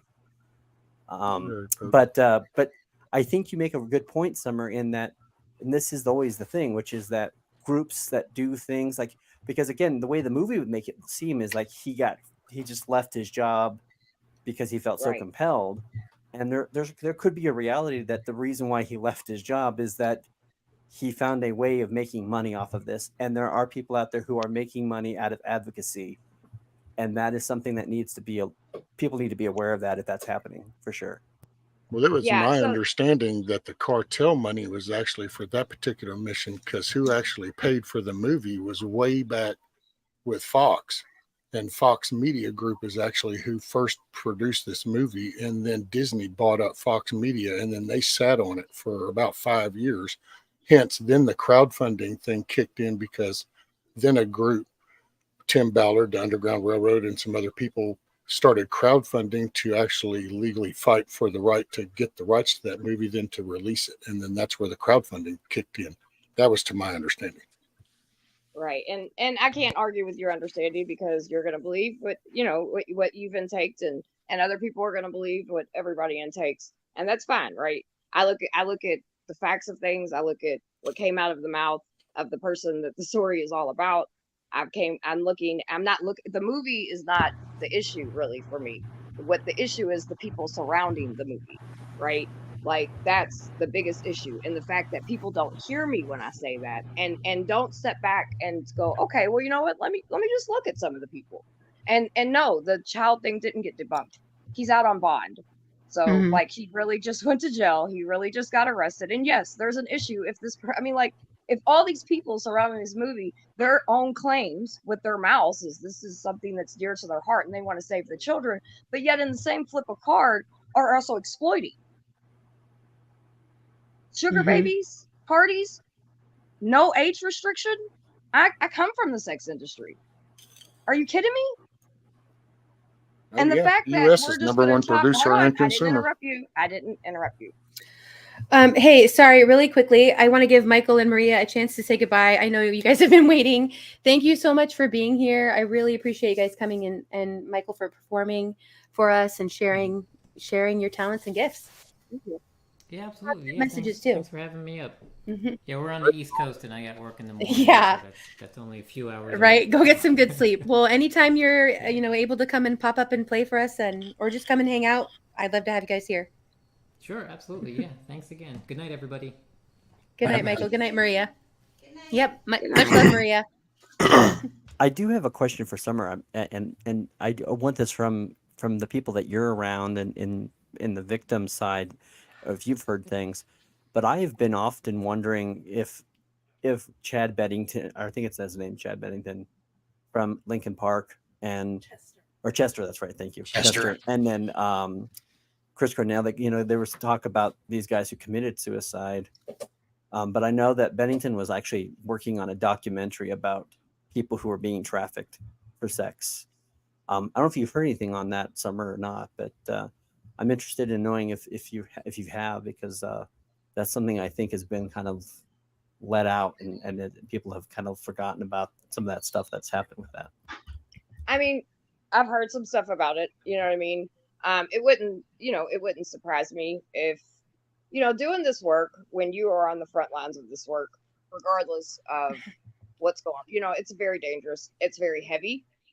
Even if you're, well, I don't know how you can't be in dangerous situations doing John, this work. Hold on one second, Simmer. John, let's keep things respectful. We don't need to be calling names or anything like that. That's not appropriate for here. Yeah, sweetie, this isn't fake news. Continue, this is my life. Right. Yeah, this is when I'm up here talking about, I'm active. I do this work. I've been doing this work since I've got out of the life. You know what I mean? So yeah, this is not fake news. Anyway, it wouldn't surprise me. I've heard, some things about suicide and different things like that. And when you're doing, well, it doesn't matter a documentary, when you get deep in stuff like this, some bad circles, some dangerous people, you know what I mean? Like, things can happen. Mm-hmm. And people harm themselves. I mean, the guy from Backpage just unalived himself. I don't think he unalived himself, but I don't know. We'll see. Yeah. Yeah. Hey, Axiom, good to see you. Thanks for being here. He was supposed to start bed work today, and he unalived himself last week. So I don't know. You tell me. I mean, what if the purpose of it, if there were nefarious purposes behind it, what if they are just to cause division? V made a comment earlier. It's sad that we all have the same. Hold on, Bonnie. I think I'm going to mute you, Bonnie, because I think it's your background noise is still really loud. But yeah, I think that, it could be that part of the purpose is just to cause this division when we really have the same, at the core, we have the same purposes in mind, and we're seeing that in so many different topics. I mean, I know you, Rescue, and I know you, Summer, and I know at your heart, and for all of us here, I hope, we are very much against trafficking. We're for protecting children. We are aware, at least, at different levels and in different ways, but we're aware of what's happening, so, I just think it's good that we can get to a point where we can have these debates and conversations, but remember, our goals are the same. Our values are the same.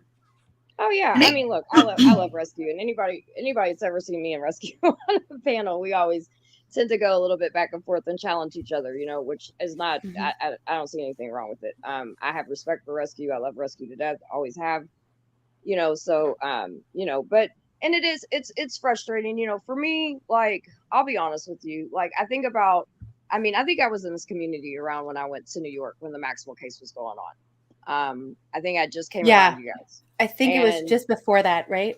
Yeah. Yeah. Like, I was kind of new, but then I went to New York, went to Maxwell's trial started, and we went up and did our thing up there, and yada, yada, yada. Mm-hmm. And I remember, and I think about that, and I think about, like, since this, another movies came out, anytime a hashtag, a movie, whatever comes out and gets the conversation going. And I'm just like, man, where was all this fire when one of the biggest cases were going on? And it just seemed like no one talked about it. No one, I mean, yeah, some of the people in this community did, but outside of that, you know what I mean? Like, nobody talked about it. No one, it seems like, it's just, when Hollywood or when political people tell us, like, that's when the conversations happen, you know, like I remember standing at the trial for Maxwell and stuff, and like there was hardly people, you know, like outside and stuff, there was hardly anybody there.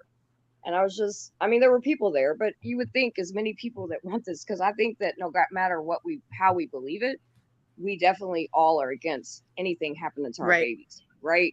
Like, regardless if I'm coming from, you know, hey, I survived this, and this isn't something that was laid on my heart. This isn't something that, like, I'm not just a mom, you know what I mean? Like, I'm somebody that survived it. Or you're an ally that, like, you know, people that don't survive it. We all may have different points of views because of different things, but at the end of the day, we want this to stop. You know, like I said, most people didn't even know the dude from Backpage, one of the founders. Unalived himself. I went and did a story about it the other day while I'm researching it. The way they talk this man up and the way they, you know, he's such a good person, freedom of speech, da da da da. But like, you were involved in hosting a you know, a place that there's been proven children were sold. It's been proven that human trafficking victims were sold. I was sold on Backpage. But you know what I mean? So it's just like, where can we keep that same fire in all matters of it? You know, not just in a movie that's gonna kind of divide us. Because at the end of the day, I don't give a shit. Like, I just care that we all care that we need to keep kids safe. An actor, an actress, or some big wig guy that says he's doing all the work, whether he's accountable for everything he's doing or not. You know what I mean? We don't need those people telling us this. These are our children. These kids are online. These are, you know what I mean? Like, we need to figure it out. Well, Summer, let me see if I can get to it. For some reason, it's not letting me here. Anti posted a question for you. I don't know if you saw it, but he asked for the 100% vetted sources about the film. But I thought if you could just give maybe channels or sites, if you know of any, you know, I don't expect you to pull out links to share right now, you know, to I'm not prove what you think. I just got done smoking. Right. Again, I did a show that has a lot of stuff in there. There's some stuff on my community page. I can post some more stuff on my community page. Don't have an issue doing that. We did talk about a lot. There's a show that it says The Sound of Freedom or whatever. And it's me and two other survivors. That's three survivors and one, she's in Canada, two are down here, you know, one's with, you know, the other one's down here with me. And we give our perspective and, you know, the things that we found, this obviously, and I'm not going to do it right now. Cause again, I'm not in the mindset to do all that right this second. But when we did the show and we showed this stuff, and when I put it up on my community page, it's a simple search. I mean, his nonprofit information is all valid. If you look at the interviews that Tim Ballard himself did, he states that the Colombian cartel was the biggest funder of his movie. So, you know what I mean? Well, there's a lot of money that we're going to a lot of different other things. Just follow the paper trail. I think the biggest concern with Tim Ballard is he's got a lot of money coming in and not a lot of work showing. That's been proven. And that was his own organization asked him to step down. That's not anybody saying shit. That's what the organization he founded asked him to step down. Look at his nonprofit paper. Look at the money trail. Look at where the funding was going. It's all public records. Don't have me do it for you. Do it that way you don't think that I'm bullshitting you. Well, I think it's good that we can, you know, take a look at your community page and the show that you've done. Yeah, and, but I still suggest hear people more to go of the look details for it, because I'm telling people things, and that's not going to be enough. Then it's going to be, I'm going to find these links are going to come from some. Please also do the research yourself.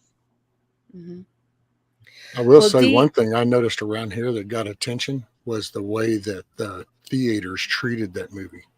I was just going to say something about that. That started spreading and people started going, what? And it was even firing off on Twitter and everything else about, the thermostats. And yet the Indiana Jones movie right next door is playing fine and their AC's working, and they would leave the lights on, the sound would be turned down. It went, that's one thing I got to say. And then it kind of brought more attention to the whole Hollywood and the fact that, why is AMC Theaters as a corporate willing to do this across the country? And that was a really good question. You guys know my stance on Hollywood. Hollywood and the political arena, like that. This shit's going, all kinds of crazy shit's going on. I've said that. Many times I've been up on the panels with Rescue or whoever and been like, Hollywood and the political ring, they're all disgusting. Oh yeah, but see, that's why I like the Maxwell thing when you were talking about that. See, I think that's why that didn't really get much traction. The media made it a point.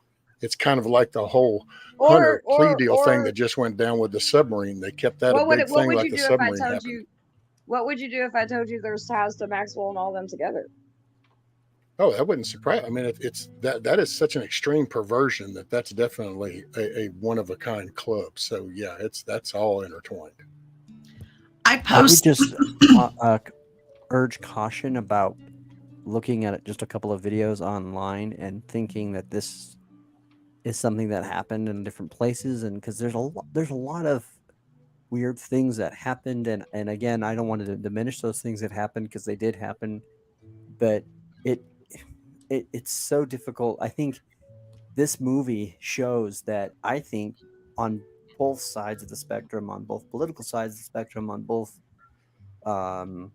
people who are dismissing the actual reality of trafficking, and people who are calling it a conspiracy, blah blah blah. Like all both sides are manipulating. This movie is like a bellwether for a lot of stuff, and people are using that to promote stuff that may or may not be authentically true. And that's the difficult thing in this, because it's the way people put stuff out on social media. It can make it look like something is a bigger issue than it really is, and or that something is, and because I've heard things too about like empty theaters and that not being on the theater side, but actually the fact that Angel Studios bought a bunch of tickets, and people either had issues with the theater redeeming them, and I did see that personally at one of my showings. But the other thing too is that there could be also that because I know people who got tickets for the movie and didn't go see it. So there's a lot of different stuff going on, and so it's really hard to really know exactly what the truth is on this, because it's very easy to make a narrative one way or the other out of it. Exactly. You know what I learned? And I'm sorry. Go ahead. Indy, I'm just going to, because I'm sorry, and I've been letting it go, but D, see, this is what I mean. If you're going to sit here and attack, because that's what I feel like you're doing. When I read your comments, it's like you're doing this trash talking, like we're really putting Summer down. And apparently, if you're trying to instigate that, I think Summer just even summed that up, because she knows me and her have had plenty of talks for a couple of years now. So I have an opinion. She knows that she has an opinion. I know it. But to sit there and promote and people like treating her that way, I think she knows better. And so I think it's kind of crap the way you're talking. So I'll just call that out for what it is. Well, I think she might be addressing some of the people in the comments, not necessarily me and you, because some of the people in the comments are out there fucking mind what they're saying. So, well, yeah, that name calling stuff is totally unproven. That's wrong. Yeah. If you read some of these comments, that's being said. I think what I learned in the movie was that Americans are the biggest buyers for overseas trafficking. Consumers and producers. Yep. It makes me think of, at least for I don't know about the cartel part of it, but I believe you, Summer. It just put because I haven't seen it yet, and so I'm still very open to hearing both sides and stuff. I do plan to see it, we just haven't yet. And at any rate, on one hand, it's like I don't typically, I'm not a very trusting person anymore. So when I do hear about things being funded by shady sources, I'm like, well, there's typically a reason. But on the other hand, I do agree with Rescue too, like, hey, if the town's on fire, don't go back to bed just because it was the thief who's yelling, So, awareness is a good thing. But in this one instance with this Fabio Martin guy, Fabian Marta, that makes me think of, I don't know if anybody watched Breaking Bad, but one of the main bad guys, what was his name? Gustavo. Gustavo. He was like one of the main drug dealer bad guys in this show, right? But he was one of the most upstanding, respectable people, and he donated the most out of anybody to the police department, of all things, specifically the Drug Enforcement Agency, right? Because it was virtue signaling. Like if I'm donating, nobody will look at me, So like for that individual, that's kind of what comes to mind for me. But I don't know about the cartel. I'm sitting here trying to think too, like what could they So the guy that nobody is funded innocent, and that it's an easy psyop, just like Brand just said. That that this is nobody's innocent, right? And I don't know anything about the Tim guy, but it seems like the enemy, whoever that is, could easily start pointing at his flaws and pose it in such a way where people are like, oh, right. Especially when it came out, like the left really didn't, still. Right. And I'm also, like, hey, flawed people, just so we are flawed by sin. We're not given over to it. So, just because somebody has done, I know good people today that have terrible pasts. And I'm definitely not condoning anything here. I'm just saying that, like, I wouldn't withhold he a was good just message. arrested. What? I don't mean to cut you off, but he was just arrested like a couple that's true. That's a fair point. I'm sorry. I'm trying to contain myself. I really am. But it's just hard for me to sit here and make excuses for someone that's throwing sugar baby parties that are not age restricted or anything. You don't think? And I'm not making excuses for them. I'm saying that, like, don't throw out the baby with the bathwater. Haven't seen the movie. Right. We haven't looked into it. Don't forego the whole message. Not to you, obviously. The message better than anybody. But just overall, like I still want to see the movie just because I don't want to miss out on the whole message just because I don't like the people that funded it. Well, and I think the movie's not the issue for me. I guess because I understand how this affects real human lives, right? Like I've again survived it. I sit with victims all the time. For me, it's not the movie, and I'm going to keep repeating that. I don't know how people can't hear me when I say that, but it's the people attached to the movie. I appreciate the movie, and go see it. You know what I mean? And it'll give you a very clear picture of like international stuff. But then also to do yourself a favor and learn domestic trafficking, which is what's happening right here in our United States.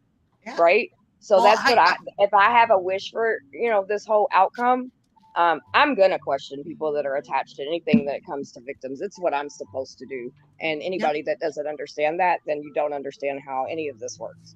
No, absolutely. I sub to your channel. I'm very much looking forward to hearing some of the podcasts and lives that you've done. Thank you. I think for me, with the Colombian cartel angle, I could see it very well being that that again, there's the narrative in the movie about how the ex-cartel guy works with him. And personally, I know you, Summer, didn't like him talking about the girl with the nail polish. To me, it was actually the most powerful and provoking moment of the movie because it's a guy who realizes that he has done evil. And again, I can't tell, and you can't definitively say this one way or the other, but in my mind, I'm just going to stress my mind, my opinion, it tells me, it shows me that this guy has a conversion, not just from having sex with minors, but also not being involved in the prostitution. He seems to be okay, to have to save face and maybe say things that are very rude and inappropriate and very derogatory towards sex workers, but it seems like that really profoundly impacted him to the point so now you understand why he would be motivated to do so. I think for the cartel issue, it could be very well too that part of the reason why they want to be involved, if they're involved, is just to, again, go to ensure, because it's like the same thing with Godfather, right? Like the mob got involved in the making of the Godfather movie, and because they needed it to get Italian support, because there was a lot of Italian Americans, especially politicians, who were coming out against the movie, and the producer needed to go and get the mafia support to get the movie out. People don't know that, and so to me, it's one of those things where they could use that moment and make it not look, because if you look at the movie, you don't see the fact that cartels are and I think they are the number one trafficker out there. So the idea that they're the hero of the story, I can see why that would be offensive and upsetting to a lot of people, because that it would be a very offensive thing, because the cartels are responsible for the trafficking. So they can't be the hero in that story. They're the biggest, right? They're the biggest. That it just I guess for me, as somebody that, whatever, it's just hard, right? Because it's like, okay, that the cartel, especially the Colombian cartel, we're not just talking about the cartel, we're talking about the Colombian cartel, the biggest producers of track. You know what I mean? Like, and you're telling there's just, yeah. I guess I just don't have that much Jesus yet in my soul, because like And the I fact got that a they lot of filmed the Jesus, movie in Colombia tells you and that I they love had to have Jesus. had to be some permission there, right? At Oh some yeah, because when you know how the street works and you know how the underlife works, right? Like they didn't operate without, you know what I mean? Like it's so what are you turning away from? What are you just overlooking? Like, and why are we doing that in the name of awareness? It's frustrating for me. It's not the Mr. movie Smith. in itself. Oh, sorry. I just ahead. wanted to welcome Mr. Smith up to panel. Thanks for coming up. How are you doing? I'm doing pretty good. How have you been? Yeah, not so bad. Back on the road again. Yeah, you're up and able to do lives. That's pretty exciting in your new studio. New studio, new kit, new setup. Very nice. Let me go ahead and change our view here so we can see everybody up here. Hey all, how are you all doing? What's up, Mr. Smith? Nice to see you. Looking all decked out with the drums. I know, right? Hold on, we gotta go solo here for a second and check out the new digs. Cool. That's cool. Yeah. Evening all. Looks good. We've got tambourines. We've got chimes. We've got all sorts. Chimes. All right. Any cowbell and gong. This is what we need to know about. There's a wood block on the floor behind me, and the cowbell hasn't been mounted because I've got this little clamp that fits it onto the bass drum. And can I find it, Indy? Can I find it? It's disappeared. Well, that happens in moves. Yeah, exactly. Yeah, it's about this big. It's tiny. It's about this big. I'm never going to find it again, am I? Yeah, right. Well, I don't know if you were, listening here the last little bit here, Mr. Smith, but have you seen the movie Sound of Freedom yet? Or nope. Have you been? Yeah, I have not seen it yet either. Yeah. It's going to be out in the UK really? by the end of the year. Yeah. Oh, I didn't realize it wasn't available there. Go ahead, Rescue. Hey, I want to read this real quick because Bonnie had put this in the private chat, and she was going to say this before she stepped down, and I just figured I'd read it because she said I wanted to tell Summer I appreciate all she is doing and to let y'all know 1,500 illegals just crossed the border yesterday, and over half of them were children. So not with parents, most likely. Where did the children go? And I just wanted to point that out because that is true. That's the one thing we were talking about that. And the one thing I will say that has been bringing to my mind a lot lately is I've been watching a lot of the hearings, and a lot of some of the conservatives have been bringing up the bracelets and trying to bring awareness to all the bracelets that are happening across the border. And I think that's real important. The bracelets. I don't know what you mean by that. Oh yeah, there's and Cruz was one of the main ones, and then the Cat Kamek or whatever. There's been a few of them that brought up the bucketfuls of the bracelets. But what they do is they find them down along the border, and the bracelets are color coded depending on which cartel they owe and how much they owe. And they're found hanging a lot of the trees with a lot of the underwear and a lot of the younger children's clothing and stuff. And yeah, they've been collecting those, and then they've been trying to bring that up into the hearings to go that here's what's happening at the border, because of course, they're ignoring the whole border thing altogether. Mm-hmm. Yeah, and I would guess then the bracelets then are pointing, more accurately maybe to the numbers of kids that are coming through then too. Yep. Yeah, plus, they're also busting them in money they owe and who they owe the money to. Yep. And there's kind of like a common understanding because the coyotes, sometimes a lot of them are not affiliated with any cartel. Some of them are, but a lot of them are not. So a lot of times if they find people will know, and it's kind of like you go in the mark and they'll find you and when you see how much illegal aliens are coming over and how many people are involved in the cartels coming over, once they cross the border, they're not actually going into the free America, quote unquote. They're actually coming into slavery. And I do believe that trafficking, whether it be children or whether it be drugs, I think it's the same issue. And I think this is the thing we have to figure out is, it's a hard thing because I think Tiff would agree with me. This is the the difficulty of dealing with a fallen, sinful human nature, but is how do we curve these things, because just like with drugs and now with sex trafficking, it's American appetites that fuel this. And it's American money that buys it. Yep. And until we can create a culture or do something, and I don't even know if we can, if it's too late, I don't know, but that has to happen, because trafficking is a symptom of something else going on. It's not the cause of something. It is a symptom of something else. And that problem is we have a lot of sick people, and I mean sick in the most profound way, and deranged people who are doing that. And I think as long as people, especially in education and the media, are trying to put this message that it is okay for someone to be attracted to it, or it's, there's a whole cultural thing, and I don't even know if we could ever get through that, but we have to find a way to address the issue. If not, to me, then it becomes, you better be able to protect you and your own until kingdom come. Well, that's Babylon 2.0. That's what we are. I mean, and you're a country founded on Judeo-Christian values, and that became a target of basically evilness. And now that you've removed God, you basically have Babylon infiltrated. Yep. And it's breaking it apart from the inside. It's literally destroying our morals, our moral fabric for society. Everything's in question now. 100%.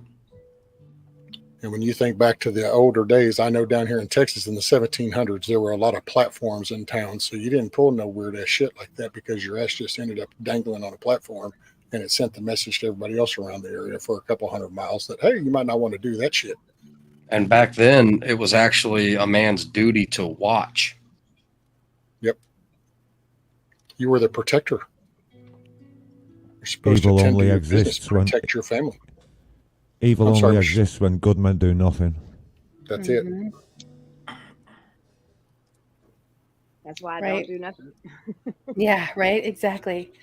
Well, and I mean, I think that that's part of why we're all here to talk about this and have these conversations. They can get messy sometimes, because we all do want to be doing the right things and making the right choices and figuring out the truths, getting to the deeper problems, that are so prevalent right now.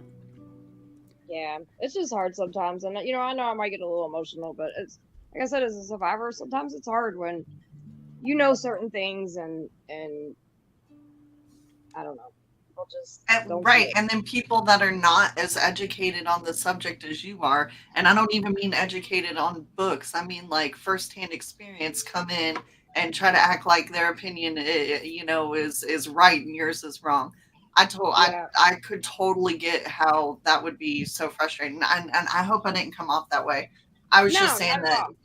Not at all. It's just it's not even here. You know what I mean? It's just like in a whole, like, I mean, if I wasn't going to watch the movie. I wasn't going to comment on it. You know what I mean? Because I didn't feel like being called a liar and not knowing what I'm talking about and blah, blah, blah. Right. And so then I did watch the movie. Then I did come with facts. Then I even came with, hey, look, this is the conference I spoke at that was underground. So like, I'm connected. So see, I do know, I have some experience with the whole situation personally. Like, and that's still, I get called a pedo and really, whatever.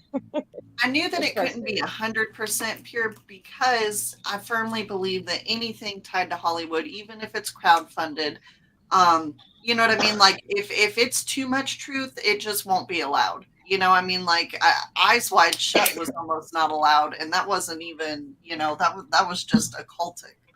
Well, there's tons of movies. I mean, and that's the thing. And a lot of movies don't get the publicity, right? But there's tons. I mean, there's even survivors that have, put movies out or whatever on their stories and stuff.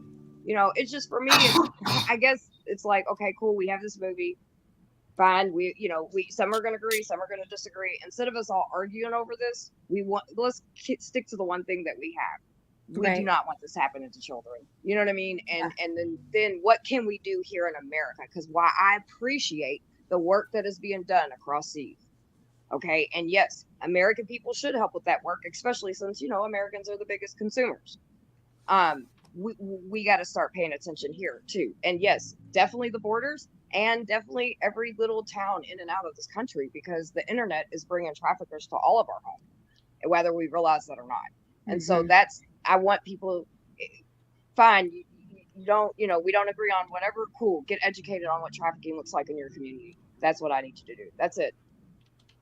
Because Caleb it's for House. your kids, not anything else, for your babies.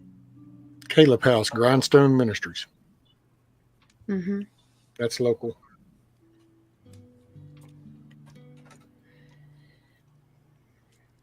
Well, and I think it just hits home to making sure, and this is, and maybe people think I might be radical on this, but why I would, if I had kids, I would not put them in public school. Why I would not put them, you know, It in a happens lot in of these everywhere, though. situations.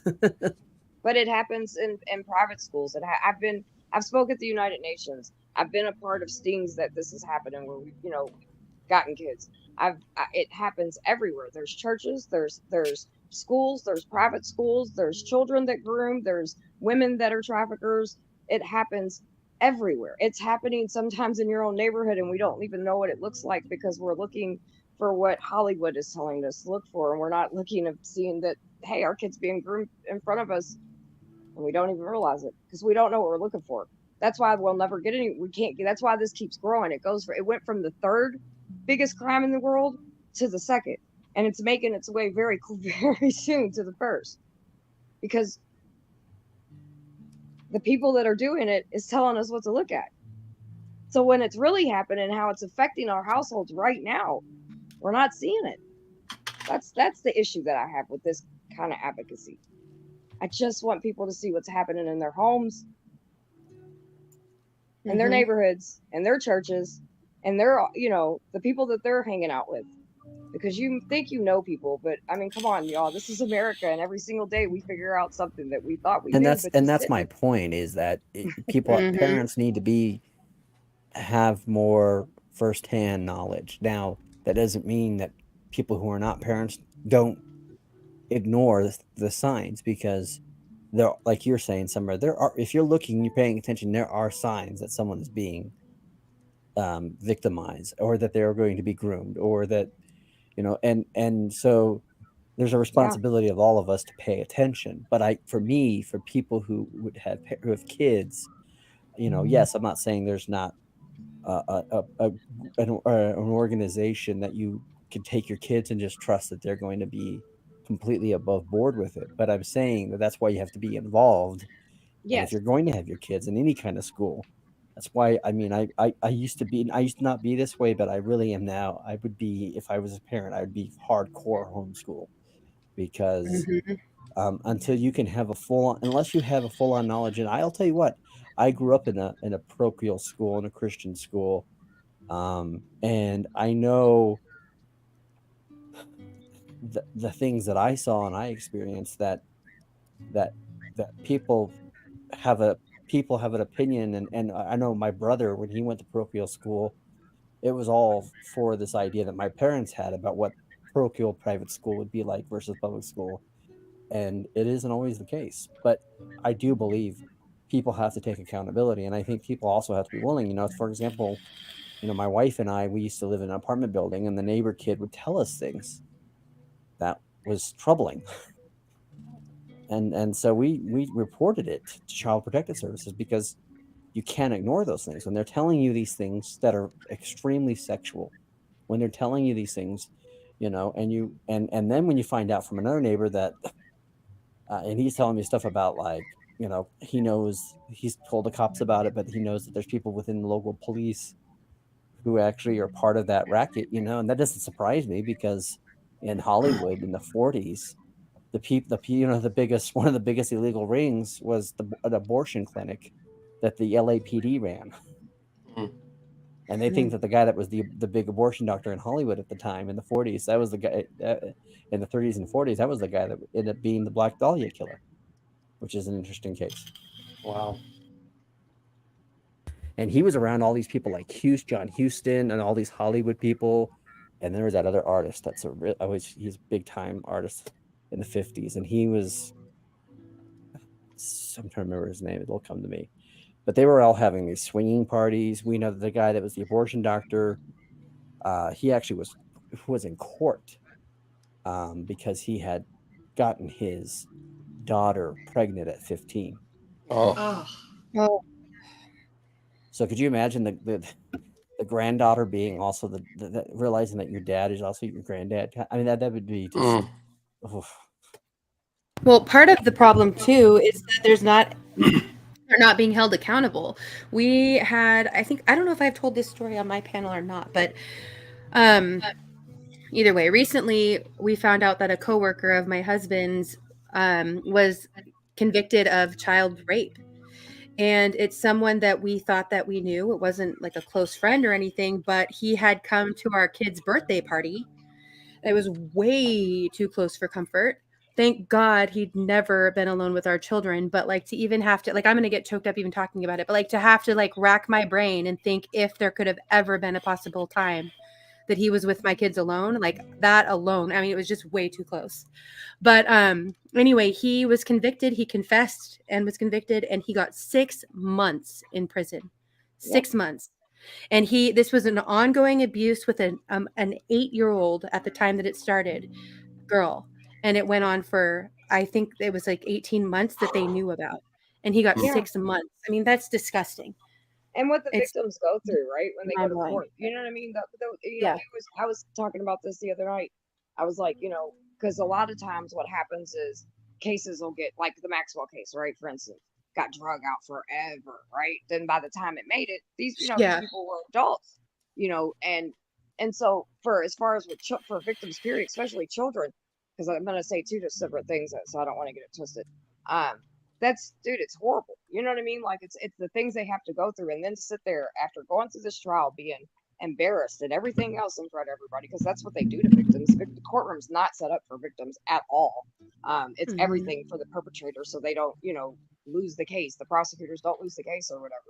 But so if they're kids, they're having to go through that just to get 6 months. Like that's insane. Or like the victims of the Maxwell case, and I watched. It was like people forgot, because they were grown women, right, during the trial. It was like people forgot that they were children when this happened. The things that people were saying because they were grown, and I'm like, you have to remember that all of us were little kids at one point. Like I was a little kid y'all was praying for a couple years ago. You know what I mean? Like we have to make space for victims and get these courts to understand. And if you have any influences them in any way, please, I try to get as involved in legislation down in Frankfurt as much as possibly I can. You know what I mean? But like we have to make these courtrooms more victim centered. They're not, from the way they go to the stand, to the way they have to look at the abuser can sit there and just look you down, and the way the state, or not the state, but his defense, the way they're allowed to railroad victims.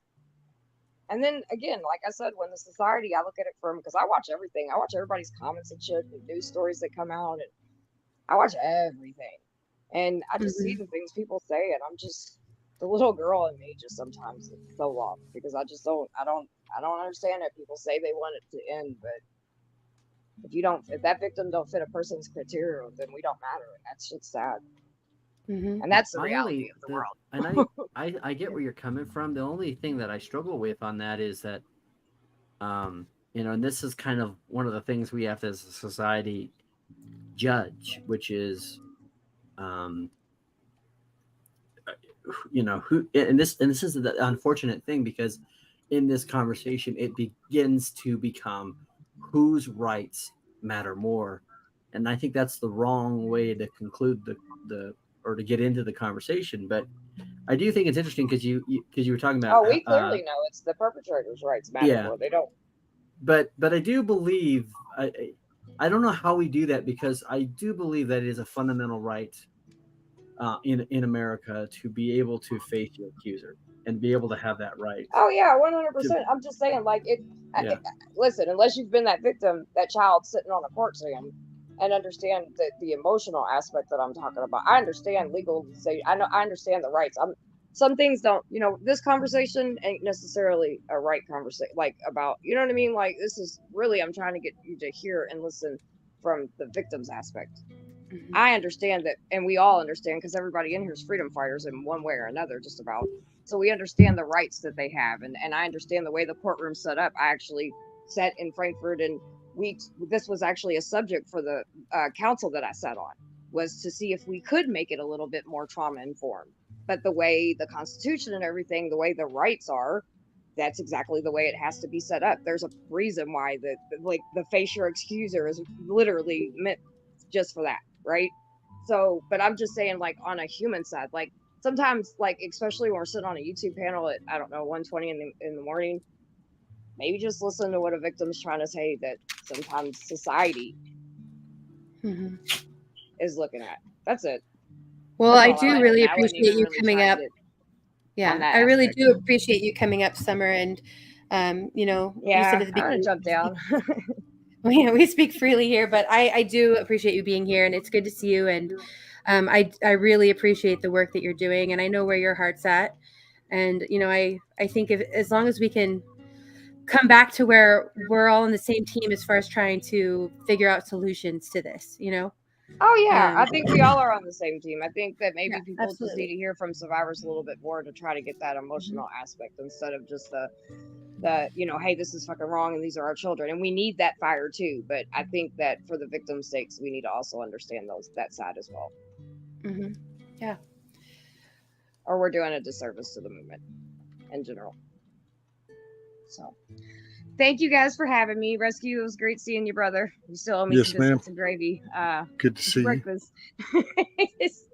It was That's great it. seeing you. I'm glad you're doing well. I love you always. Yes, ma'am. And Independent, I love you. Everybody that I don't know, hey, it's nice meeting you guys.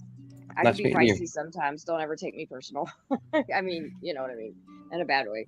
Independent, love what you're doing, girl. And chat, Love you you guys too. have a great night, and keep the fire alive, man. Like, regardless of, don't let nothing keep away from the topic of we have to protect our children at all costs. Absolutely. Absolutely. That's it. Have a good Later, night, Summer. Get some rest. Yeah, I can totally relate, which I shared some of that before, Indy, but with my granddaughter. And, you know, I don't agree. That's one thing that's been hard with me, because I don't agree with like all the counseling that they want to put her through. Because it's like, well, are you going to basically embed it in her mind by talking about that so much, you know, and on an adult level, and her being for it? Just kind of, that bothers me. But the system, every aspect of the system is totally screwed up. You know, the court system, the legal system, the counseling system. It's all for profit. There's definitely needs to be changes. You know, and it's hard because, you know, with victims, like, there's an emotional reality that they're coming from, and that emotional reality defines a lot of things, and it expresses its way. And of course, it's hard to fully imagine that if you have not been a victim of that. But I'm always weary of be careful of how we have these conversations, of how we put one perspective or one side above another, and then get into this position of saying, well, if you're not experiencing that, so I don't think that that's what anybody's trying to do. I think that it's just more about making sure we're giving space for people to tell their stories and to hear from the victims.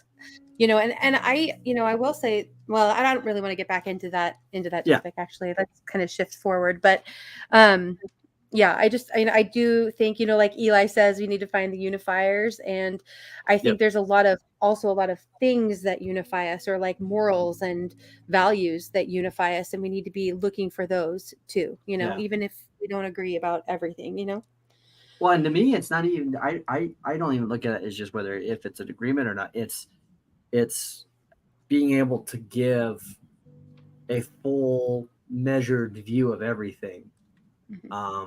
Because, and this is just my opinion, and I'm not saying anyone said this or not. I'm just saying I'm always weary when it feels like it could be going in that direction, to where we start having a conversation and and discounting something or not, or being weary of something, because it's the same thing of also like, and maybe I've heard it too many times of, as someone who's been a pro-life activist kind of stuff, and hearing people say, well, you're a man, you're not a woman, so you can't talk about that issue. And it's like, well, I also haven't seen full-on genocide, but I think I have a right opinion on that. And so it's always hard, because when you're flushing and when you're trying to bring that, and that goes back to what Summer was talking about, which I thought was great, which was, can we look at what's good about something, but also be critical about things that are involved with it? And it seems like we're hard to do that. It's a hard thing to do, to measure those things off, where we're measuring how do we allow something to have weight, and how much we are critical of it. So. Mm-hmm. Rescue, if you don't mind, I just put a link in the private chat, but would you be willing to share your screen for that? Sure. Thank you. There's a song that I had already had in mind for tonight to play, and I just think it kind of goes along with the conversation. So it'd be a good time to, kind of play it and, be in our thoughts. Yes, thank you, Anti. I couldn't remember the name of the site. Family Watchdog is a free service to help locate registered sex offenders and other types of offenders in your area. And the link is there, and it's really easy to use. Yeah, I like that. Bonnie, trust your gut. That's right. We have instincts and the Holy Spirit. Well, I think sometimes I think too, because one thing, and I can say this just personal experience, but like everybody, while these terms are in a generalization, we say trafficked or we say molested, but that's a general term, but then there's a personal experience to that. And then that not only becomes personal within that family and in that area, and how that does. So it's like I'm personally going through something along those lines with my 4-year-old granddaughter. And I'm sure this experience is different than somebody in a different location. Not that the overall on the victim is different, but the experience for everybody involved is different, just because the dynamics are different. If that makes sense. Yeah. Let me go ahead and mute this. I hope this is working right on my end. I don't know. Here we go. Okay. And then if you would go ahead and play that for us, Rescue. Thank you. You never know. I was fighting for my life 8 months ago. I shut the door and covered the windows, 'cause the sunlight hurt my eyes. I couldn't even go outside for so long. You couldn't tell, but the inside of my head was a living hell. I tried my best explaining how it felt, but nobody ever understood. Doctor said that everything looks good, so I blamed myself. But I don't think I'd ever been so lonely. Didn't know if I would make it out. The dead of the winter of my life, in the middle of the summertime, and it still haunts me now. But you'd never know that it took me months just to step outside alone. 'Cause my body still gets tense when I walk home, past the spot where it all went dark. It's like a movie flashing back in parts that cuts deep and slow. Oh, I don't think I'd ever been so lonely. Didn't know if I would make it out. The dead of the winter of my life, in the middle of the summertime, and it still haunts me now.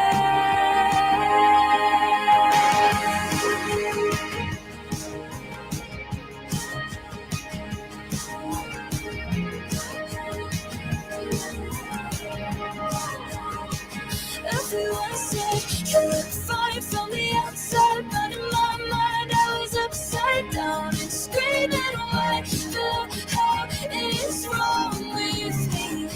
Oh, it's trying to make any sense, making my head spin. Now I'm ready to forget, cause I'm still here screaming, what the hell is wrong with me? You never know. Oh, you never know, no, no.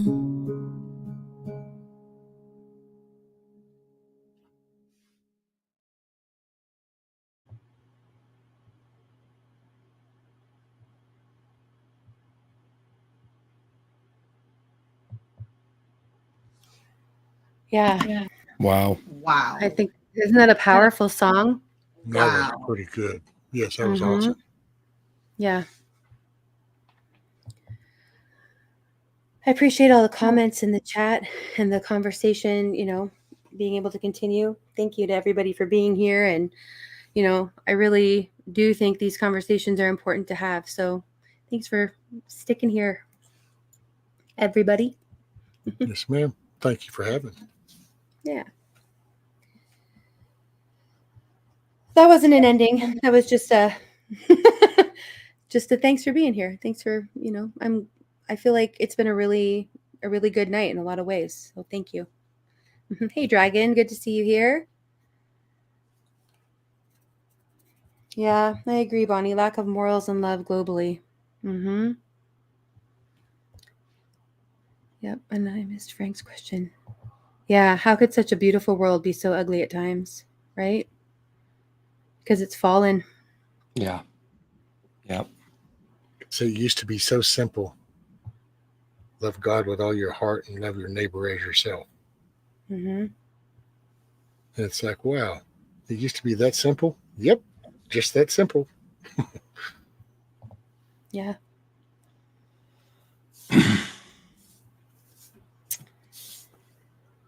Have a good night, Watchman. Good to see you. Thanks for being here. In this Yeah, world, Brand. I think we scared off poor old Mr. Smith. He left a comment that said he needed to go. So, but thank you, Mr. Smith, for coming up. I'm sorry we didn't get to hear you play tonight, but hopefully next time we can. Man, that dude can play the drums. Yeah. And like everything else, including the hurdy-gurdy. But yeah, he's a pretty talented person. Thank you, Frank, for being here. Much love to you. Right? Yeah, I know. That song is pretty intense. Thank you, T-Girl.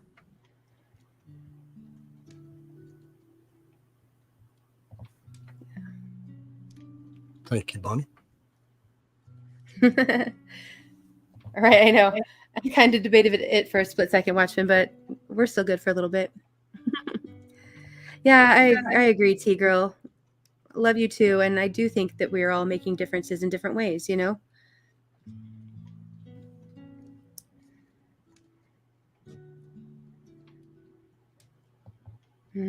Thank you for that one, Landon and Tiff.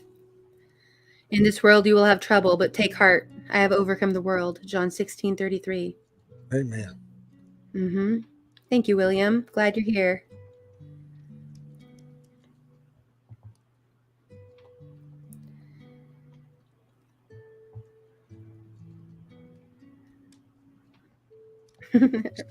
nice how the Thank campfire makes it peaceful.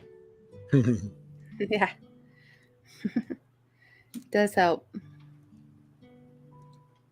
I know I don't get around a real campfire often enough. I don't know about the rest of you, but it's like few and far between. When it's cold.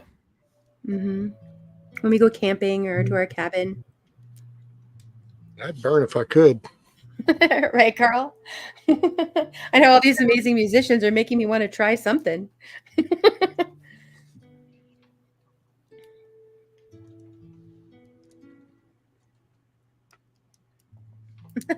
Thanks, Buff.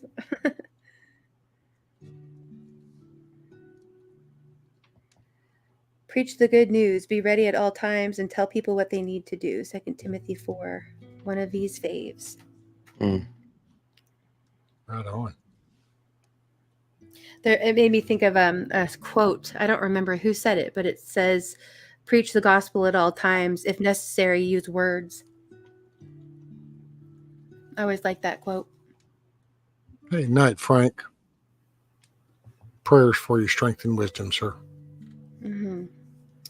Likewise, Frank. I have so much love for you, and I just really appreciate you being here and all that you do. Glad to know you. Have a good night.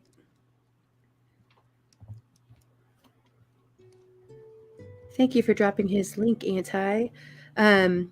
Mamsie is an artist that I just, started listening to more recently from the indie community, and his stuff is amazing. He was on Creek Squad's panel last night, and he'd been on G-May earlier before that, and it was at Camp G-May, who also has an amazing channel, really great jams. G-May, if you're out there lurking, by the way, come and say hi. Axe, you too. I'm calling you out. Hey, Andy, I just realized that my mic was muted, but your quote about the gospel and use the word when necessary, that's St. Francis of Assisi that said that. Okay, thank you. Yeah, I couldn't remember. Thanks. Mm-hmm. Yeah, we have to believe that a better time is coming. Vision is powerful. I have a hard time with that one, to be honest. I mean, I feel like I've told everybody I'm pretty like black-pilled, so to speak. Like, I think things are going to get a lot worse. And I think biblically, if we are in end times, which I don't know for sure that we are, but if we are, then it's not going to get better until the end, But we do know, our hope is in the end of the story. We already know that God wins. And, that's where my hope comes from. Jesus is our hope. Right, exactly. But maybe we're not at that point yet, and things will improve, That's right.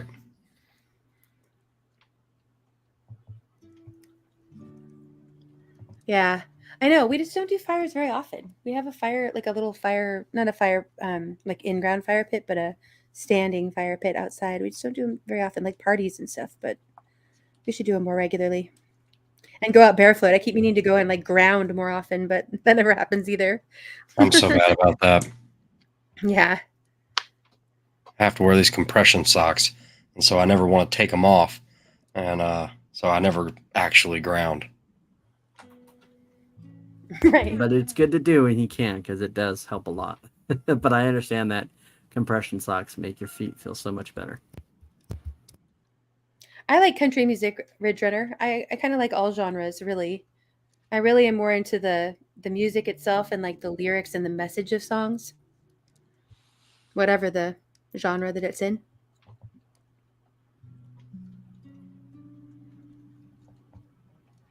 Therefore, encourage one another and build up each other as indeed you are doing, which I think is from Thessalonians. Thank you, Anti. Good night, T-Girl. Be careful tomorrow. Make it a good day. Good night, T-Girl. Thanks for being here, beautiful. It's good to see you. You are correct, Indy. It's from 1 Thessalonians 5. Thank you. Right? I know, Bonnie. Bonnie says, I have the marshmallows. Who has the chocolate and graham crackers? I'll bring the chocolate and graham crackers. Thank you, Mike, for dropping Camp G-May's link. You guys, he has a great, kind of like Clay does too, like, gathers people together and has an open panel and has people come up and perform and share. And sometimes it's more like karaoke, people who do more like karaoke, but then it's also a lot of really great artists who, have originals and do their own music that come up too. So, hey, speaking of independent artists who are amazing, Mamsie, you made it. But I think you're muted.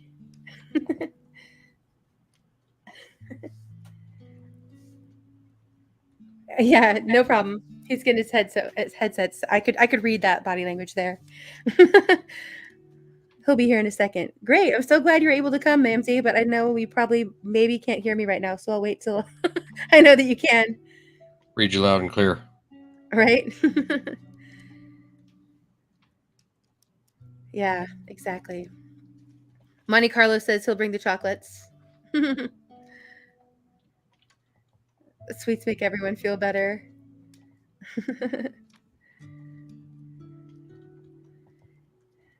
Yeah, things are about to get bad. Yeah. It's hard to tell what time frame we're moving within, you know? Hey, yes, ma'am, I could hear you. It's nice meeting you guys. Yeah, thanks for coming up, Mamsie. I'm glad you made it. Me too. Sorry I'm late. No worries. No worries. Late to everybody. We're pretty laid back about around here, but I am getting an echo. Do you have the YouTube playing in the background? I don't think so. If you have the YouTube open, Let me see if it's echoing now. okay. There you go. Wait, but we can't hear you now. Oh, it's my other headphones. I got one headphone's listening to you guys, one that's over here into this, so it's microphones picking it up. I'm pretty sure. Hang on. Let's try this. How about now? Is it echoing still? I don't think so. Oh yeah, maybe just a little bit, but it's not bad. How about now? Is it echoing now? Well, you're not echoing. I'm hearing I'm hearing myself. Damn, I always. It's not bad. Technical difficulties. Well, we can solve that by you performing and I'll shut up. How about that? Hey, Indy, I'm going to drop down. Thanks for having me on.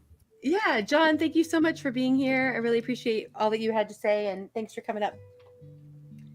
And Indy, I'm sorry, darling, but I'm fixing to hop down too. I'm just wore out. I'm going to listen to you for just a little bit. I bet you are, Rescue. You've had a really busy day. Thank you so much for coming up. Love you, brother. I love you too, sis. Have a good night, everybody. Y'all make your evening a good evening. You're the one in the driver's seat. Choice is yours. Night, man. Much love. All right. Well, let me stop this. There we go. And Mamsie, let me know if you're ready. Well, to play for us. But actually, first, if you want to just tell us a little bit about yourself. Yeah, I just met you recently, so I don't know a lot about you. If you want to share a little of your story. I'm old.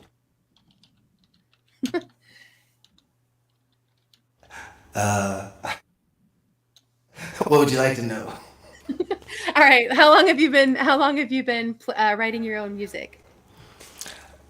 At least since 2006-ish. I mean, we all do that anyway. We all used to make up our own little songs, right? But actually writing songs and putting it to music since about 2006. All right. I was in a band, and I played drums in this band, and you know, when YouTube started out back in 2006, I was like, guys, we should put our stuff on this YouTube thing. Nobody wanted to do it, so I would put some of our videos on there, and I was like, well, I guess I learned to play guitar because I like to write my own song. So I just kind of started doing my own thing from there and stuff. And I learned how to play guitar from the beautiful people on YouTube. You know, I love that. I'm like so tempted to try. I'm kind of thinking about it. I have 2 young kids and they're both really into music. So I'm kind of wanting to learn with them, I think. It's beautiful. Music is mathematical too. It's all relative too. A piano, if you lay the piano down on your guitar, it's the keys to the keyboard. You just got to find the different spots on it, right? And it's not as hard. 3 chords and the truth. I'm not a very good guitar player, but you know, it gets the message out there. Yeah. So, have you been mostly on YouTube, or do you perform in person at like different venues, or what does that look like for you? I haven't been lately since the whole COVID thing, but yeah, actually, YouTube was a much different entity back in the day. I won some songwriting contests, flew around a few places to go perform. So I went from just learning how to play guitar, and I was like, well, you know what? I'm not gonna butcher people's songs. And then as I'm learning, I start doing a little beating thing that I do. So kind of carved my own, way out of doing. So back in the day, whenever if someone was playing a gig at a coffee shop or bar or whatever near me, I would travel record the videos. You know, back then we didn't have so much the video chatting or the live, so we would just make a video and be like, "Hi, Minnie, I'm Mamsie," and then you make a video. I'm like, "Hi, Mamsie, I'm fucking Manny." But it's been a blast, a heck of an experience. But lately, not so much as far as playing live. Since the COVID, I kind of just. Yeah, to be honest, I wasn't involved with the, independent music community at all before COVID or during that, and I hadn't thought about how it affected artists like that, you know, to not be able to have a place to perform, but And then then, being able to find YouTube, and it seems like a lot of people have shared that experience of, um, you know, having that isolation and then that filtering them, funneling them to YouTube or the internet, yeah, you know? yes, ma'am. And there's so many different factions of the music too, like the buskers in general. That hurt guys that go out there and make a living trying to busk and make money playing in front of stores. Like you live in, did you say? Can I say from the? It's up in the west. But my friend lives in Seattle, and he used to always play at the Pike Place Market, right? I don't know if you've heard of Yeah. that place. That's Infamous for busking. I'm from the Seattle area, so that's right down the street. Awesome. So you know. Yeah. Yep. But it's it hurts. It's already a struggle enough to get out there and do the busking because they like you striking it rich, right? And then comes along and you got to sing with a mask on. That kind of takes the effect out of it too. Yeah, that's true. Even when you were with people in person, there was that barrier there. Yeah. Yeah. Yeah, right. Anti says for any or all whom haven't heard, whom haven't ever heard him, get ready. What's up, Anti? What's up, brother? Yeah, I'm here. Are you going to come up and do our duet? Let me know. Just kidding. I don't sing. I mean, I kind of do, but not here. Sure. Learn music is beautiful again. Why would it be? These boots are made for walking, Anti. Why is that the one? Boom, boom, boom, boom, boom, boom, boom. Now I'm gonna try to play a song, and I'm gonna have "Boots Are Made for Walking" stuck in my head, and I'll be slipping up and singing that, not my own lyric. Right? You can do like an impromptu mashup right here, right now. Yeah.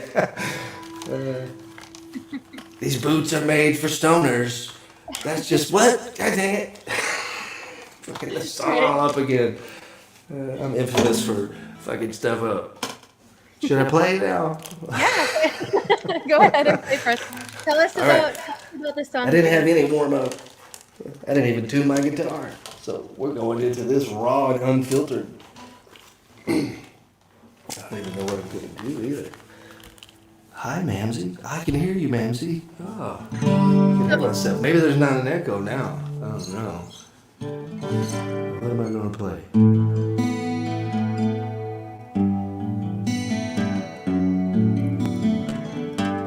Practice is good. I probably should have warmed up. There's a thirst I can't deny. A well with no water, a spring bone dry. I fell through the heavens and I kissed the sky. Am I the sun to give this light? I am that I am, Lord, give me your pain. I'm here to take your child. I'm the maker of the rain. Yeah,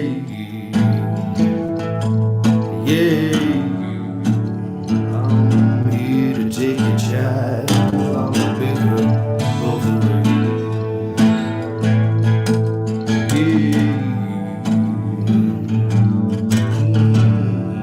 Should have practiced.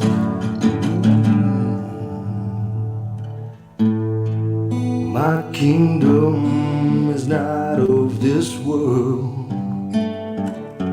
No generation vicious kill, nobody's preserved. I come for you sinners, not these righteous few. 'Cause I am the way, the life, and the truth.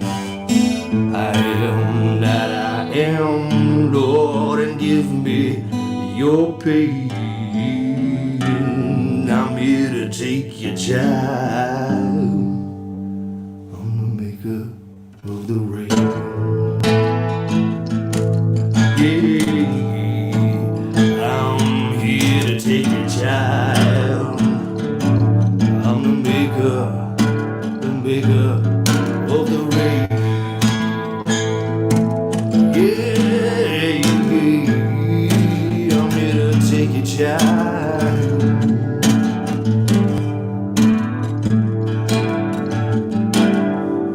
I'm here to take you. I'm here to take you home. I'm here to save you when we shall be reborn. I'm the maker. I'm the maker of the rain. Yeah, you gotta get one song in to get warmed up. Yeah, I'm the maker of the rain. Ooh, I gotta switch headphones so I can hear you. Amazing. Where did I hit the headphones? Oh, shit. Agreed, Buff. There we go. Mamsie, that was amazing. Oh, I think That was shaky. well, it sounded incredible. I love that that's shaky for you. I'll take it. If that was shaky. Right? That was really shaky. But thank you for letting me play. I love how you said that that's just you warming up. You go right ahead and go into another song if that's what you want to do. You want to play like 2 or 3? Go for it. Let me search my memory banks on what I want to sing. Yeah, everybody's loving it in the chat. I don't know if you're able to see the comments while you're playing, but lots of people here really And my excited memory to hear banks are you. small. What to play? I'll play an easy one. It's called Little Brown Sex Machine, so we're going from opposite ends of the spectrum, but it's about a car.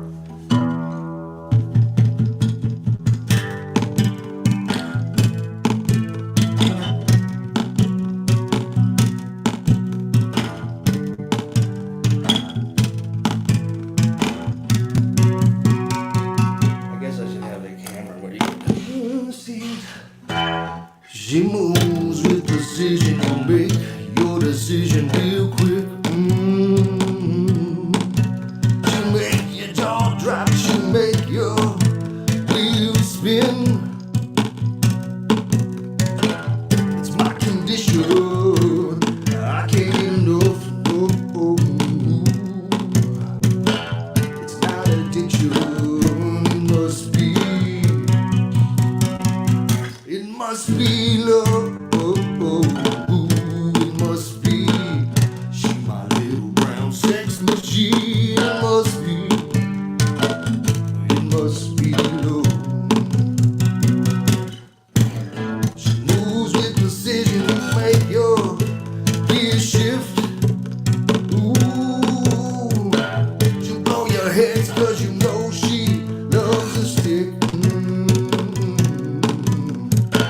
It's my admission, I can't get enough. No. It's not addiction, it must be. It must be love. It must be. She my little brown sex machine. It must be love.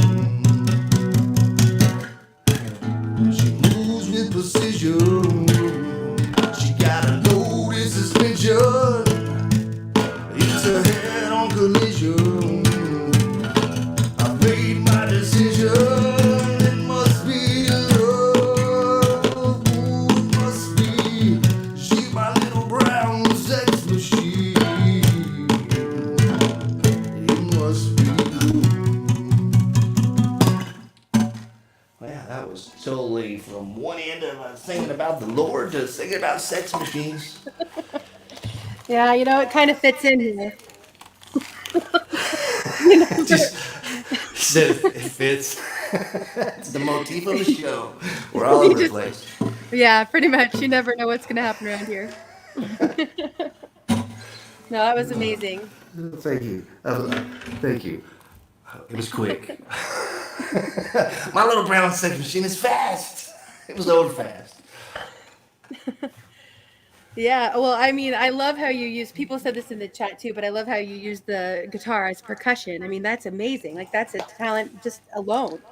Well, thank you. It's fun. And that's just something I stumbled across, being a drummer anyway. I'm like, it's not so hard. Do you know Shimmer? I did one of her shows recently. It's easy. Learn you some 3 chords, and you can do wonders with those. Think about numbers. There's only really 9 numbers, right? Zero's not a number, but 0 to 9, there's 9 numbers. But those 9 numbers make up infinite possibilities. So even with 3 chords, you can do a lot with 3 chords. Yes, you can get more technical the better you get, but just, start out strumming, finger picking. And remember, if you do get you some guitar lessons, this strum hand, whichever one's your strum hand, is just as important as your fingering hand, because this is the hand that your rhythm is going to make all the cool little other sounds, right? So, anyway, I'm rambling. I'm sorry. No, you're good. Well, thank you so much for playing for us. And if you want to play any more, please feel free. Sure, I will. Maybe in a bit. I don't want to come over here and bombard y'all with. I think we enjoy it. We're enjoying it. Yeah, everybody in here is saying play more. I loved it. Inspired. Want to play now. More. When you're done, encore. Be singing the whole song to you. Music is so addicting. It's when I see everyone else singing their songs, I want to get up here and do mine too. But unfortunately, I don't play any covers. I don't really know a whole lot of covers. If I got to butcher songs, I'll do that to my own materials. Wow. Let me think of something to play. I mean, I don't have a bunch of songs. Just like what's in my head right now. Wasn't sure what was going to happen. If this was a music show, I was just coming over here to chat with you guys. I wasn't positive. Mm-hmm. You guys are cracking me up in chat. Lots of rebel yells going on for more. I can never see the chat either. So, hello everybody in chat. I'm sorry if I ignore it. I usually just kind of focus whatever's going on in the panel. What's it play? This is a 2-chord song.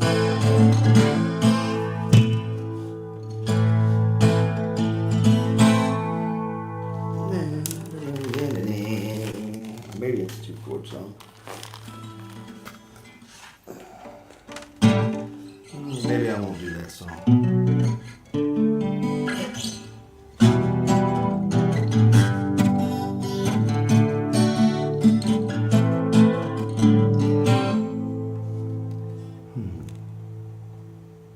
Brain freeze.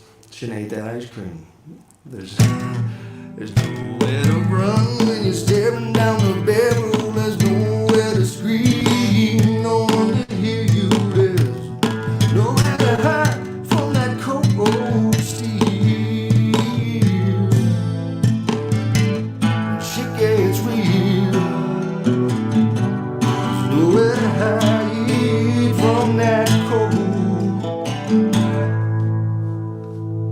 Your mouth right, James, that your ass can't catch. Reaching for your pistol, gonna pull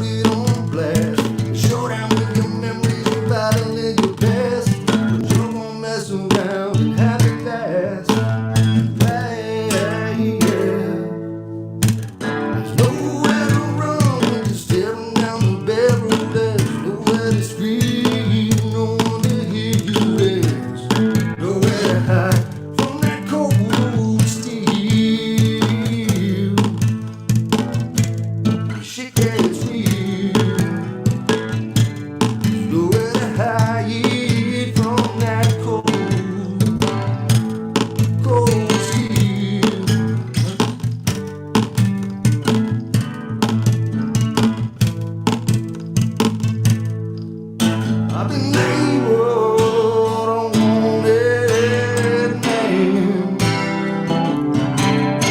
an outlaw branded by your hand,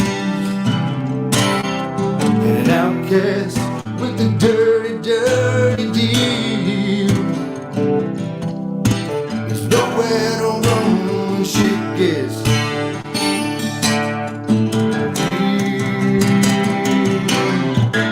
nowhere to run when you're staring down the barrel. There's nowhere to scream, no one to hear you. There's nowhere to hide from that cold steel. When shit gets real, nowhere to hide from that cold steel. And that's not a song advocating gun violence. That's a song advocating sometimes when you talk shit, it might not be what you think it's going to be. Don't talk shit.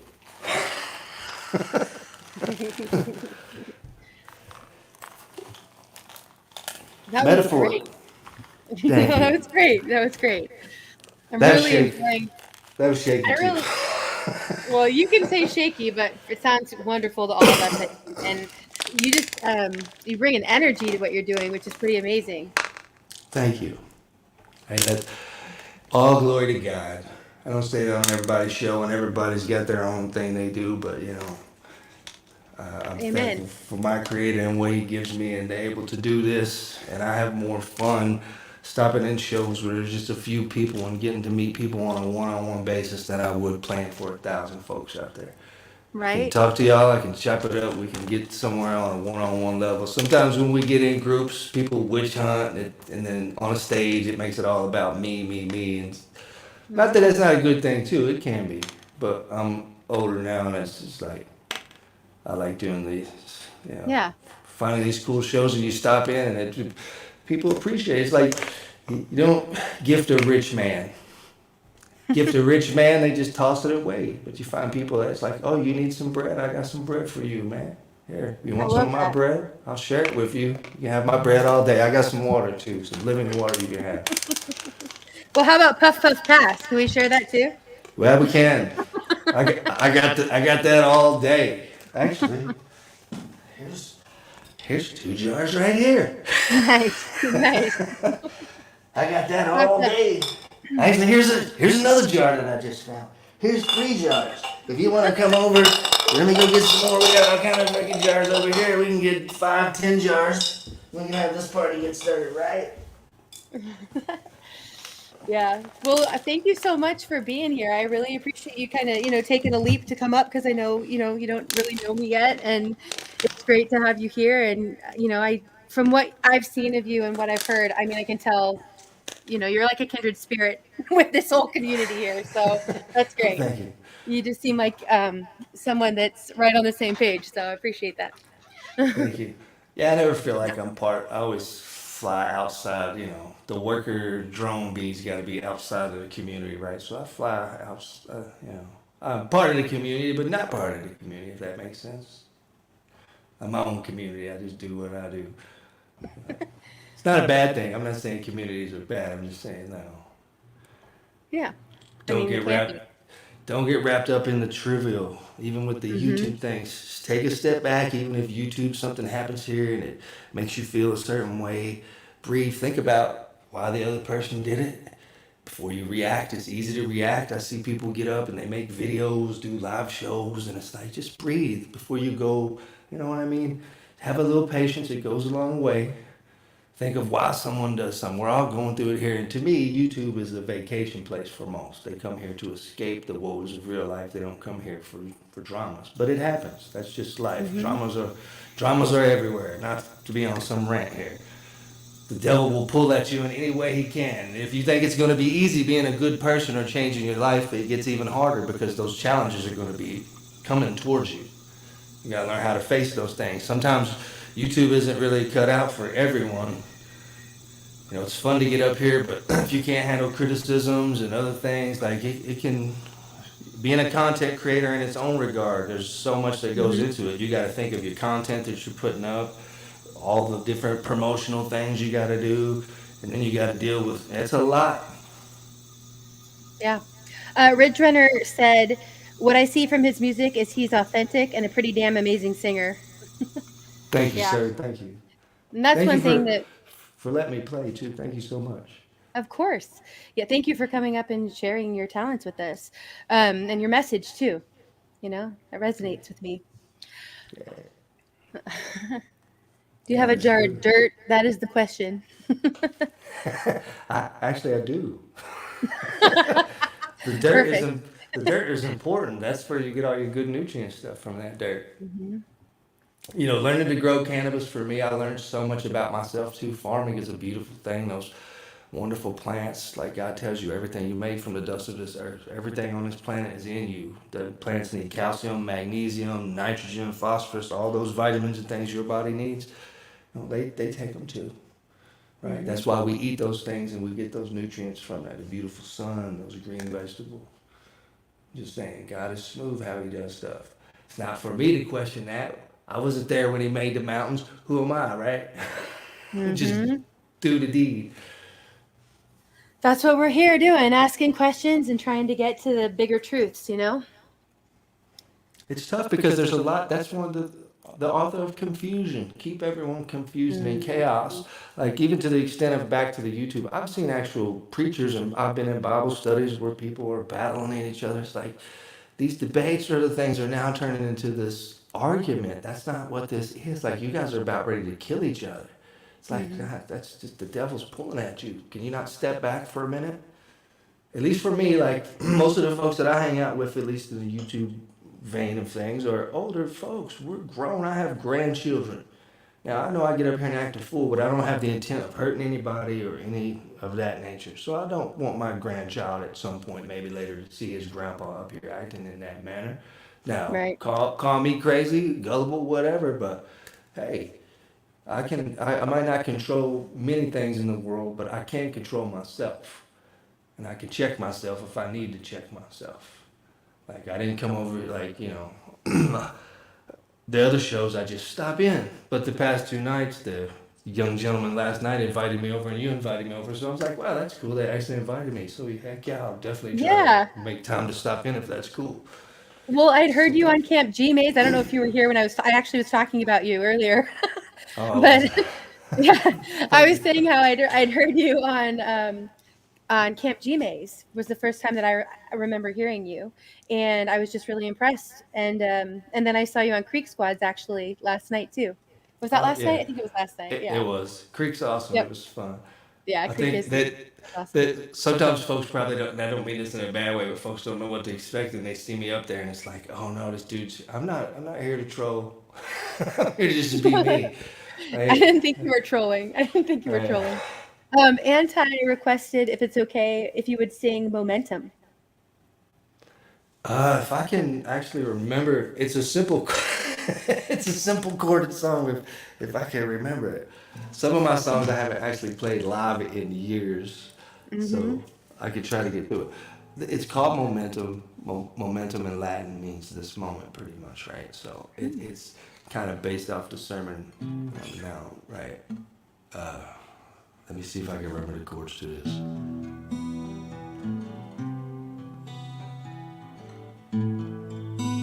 That's it. All right, let me change this one. I have a tiny wee brain and I forget lots of things. Okay. Cast the first stone, he without sin, and burn your offerings. Walk a thin line, and never open.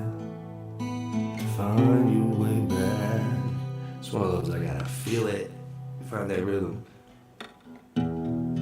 Don't fear the morning road or the past. When it's all that you have. Don't fear the morning road or the past. Live in this moment. I usually play with the capo, so it's the wrong key. It's all that you have. it's all, it's all.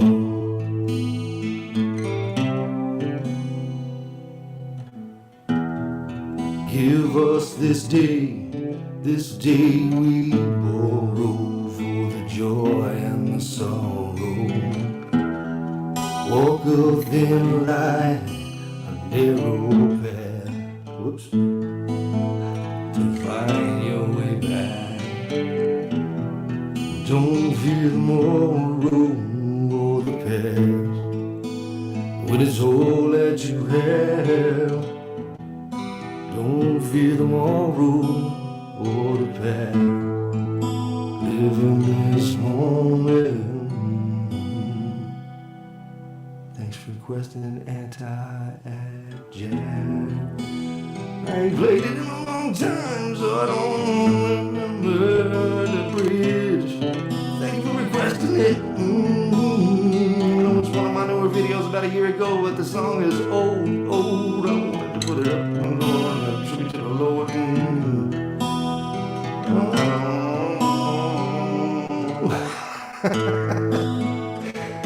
I'm sorry, Lord. Be sure to practice. It's always good for you to come up and play it real loud, especially if you know I'm gonna do this song. Tell us about David.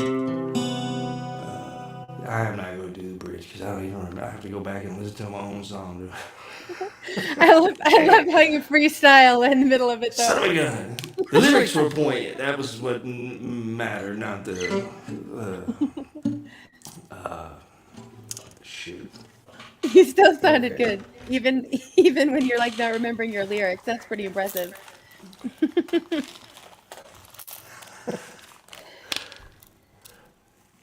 All right. There was one that you had played that I heard of yours about. Was it a wolf in sheep's clothing? Something along those lines? The Black Sheep song. I think Black Sheep. Yeah, maybe it's Black Sheep. Black Sheep.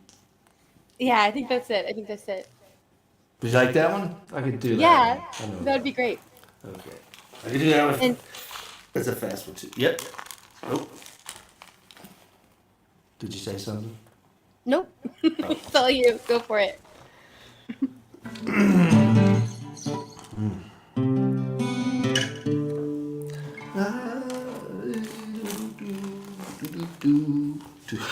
Technical difficulties.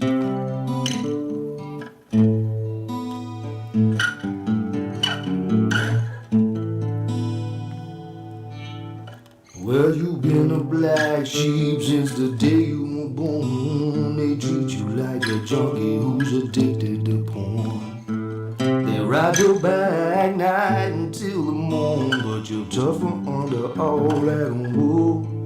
Yeah, you're tougher under all that wool. Black sheep, always on the run. You live by the gun, you gon' die by the gun.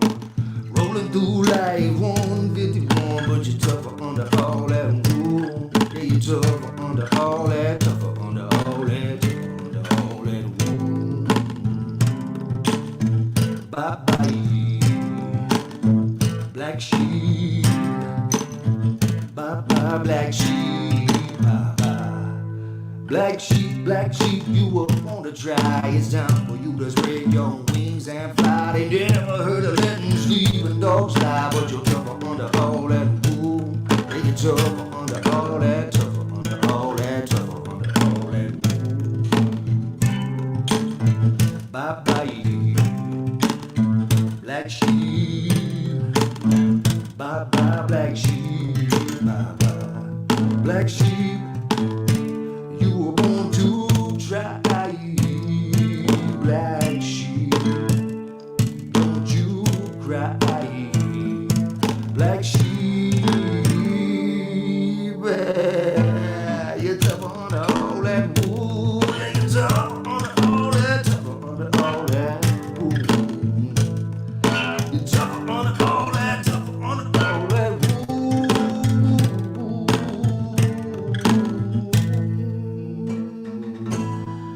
Sure, maybe not sweet.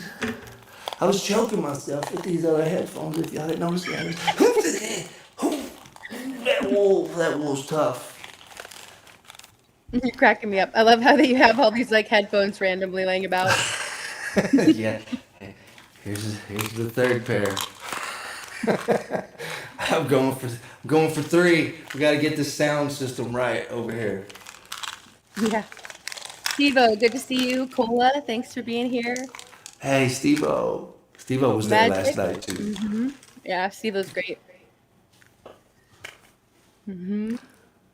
Everybody is. I said that last night on Creek Show. Like, maybe there are some people that are maybe they were just rotten to the core. But even when people got some problems, there's good in folks. Sometimes you just got to dig it out of them.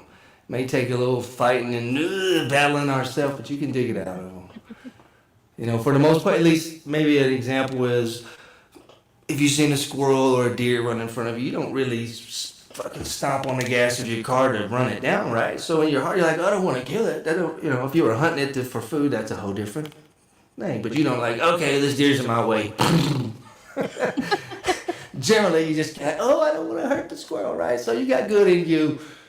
Find it, dig it out like some gold that's in you. Be like, I found it. It's there. You can do it. We were talking earlier about the refiner's fire a little bit and how you have to go through it, you know what I mean? Sometimes just to get to the end goal or the point you're supposed to be brought to. Yeah, for sure. All these ancient texts kind of say the same things, right? The alchemist, that's the whole point of the Magnus Opus, right? To chemically transform yourself. So the great work is your transformation, just like Jesus said, be reborn. I'm reborn anew, so I don't want to do the bad things I used to do. I want to be a good person. I don't want to do bad things, right? Amen. Bonnie, love you. Thanks for being here. Have a good night. Ultramaga, have a good night. Yeah, everybody in the chat, it's nice to meet you guys too. Sorry if I didn't say all the hello.